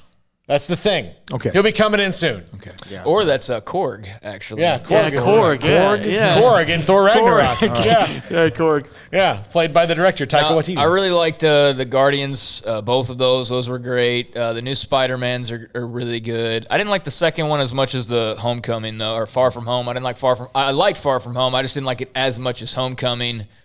Yeah, I mean, I like that list. I mean, you could go so many different ways with it. Black Panther, like I said, it was really good. Did that win some Academy Awards? It got nominated. Okay. I don't think it won, but...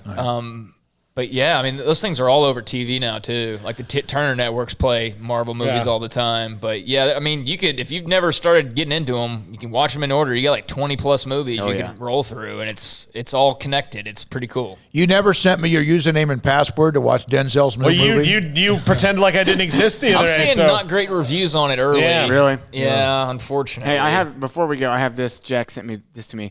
This is Smokey yesterday. People trying to understand what's going on with GameStop stock. Thank you. Why don't you explain this to me like I'm 5? See, I wish they could have done like the best part about that actual scene in The Office was he says, "Explain it to me like I'm 10," and then he does it. And he goes, "Explain it to me like I'm 5." That has blown up, and now.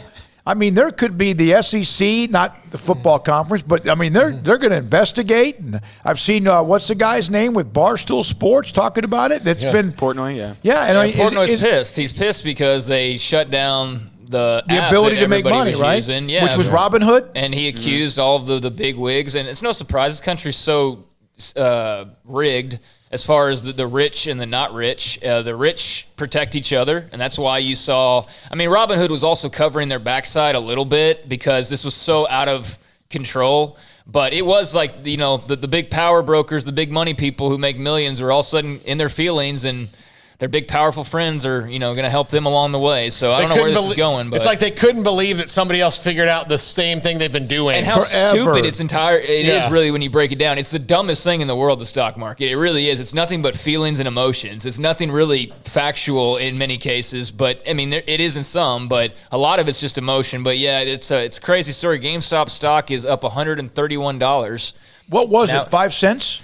No, it was way higher than $5 or something like that. It's 52-week low. Its low this last year was $2.57, and right now it's $325. Okay, so did anyone in this room do that? No. So if like, for example, if I take $10 from each one of you and I put it into that's not how you do it, right? Well, I mean, we'd get a share maybe between all of us if we pitched in $10. So if I put $100, I mean, a share right now costs $3.25. Pay $3.25 for one. And now, how high is it going to go, though? Not much higher than that. I mean, it's already inflated. So even if it went up to $3.30, you'd make $5. Okay, all right. So it's thanks to John McClain, Matt Norlander. He was fantastic on tomorrow, Baylor and Auburn, and much more. We'll have a post-game show with Ashley and some other special guests, Grayson Grunhafer, John Jacobs, Taya Cooper. Thanks for her time with her friend Brielle. Dan Skipper, Sean Bell, Paul Catalina, Jack, Cole, Rob, and Armstrong. Craig Smoak. I'm David Smoak. Back at it Monday. We'll be here at 3.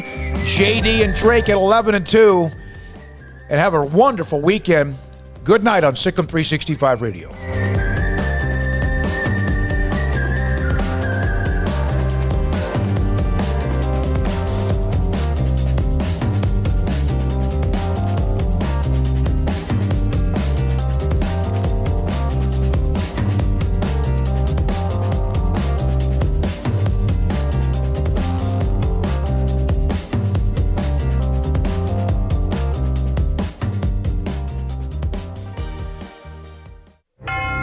Stepping into the boots of a U.S. Army officer can add confidence and leadership skills to your son or daughter's career path. See all the things they can achieve in our boots at GoArmy.com. U.S. Army Waco Recruiting Company, 254-598-8131 or 254-776-1543.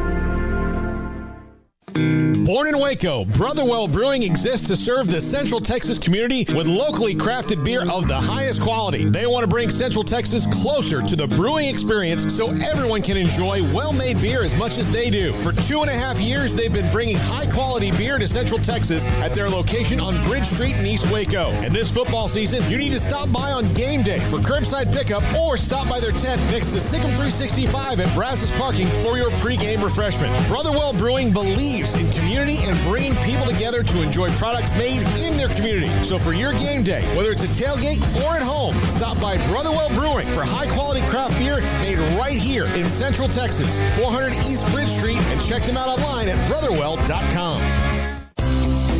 Ideal MRI is a small family business right here in Central Texas. We're open to support you while lowering the cost of healthcare bills.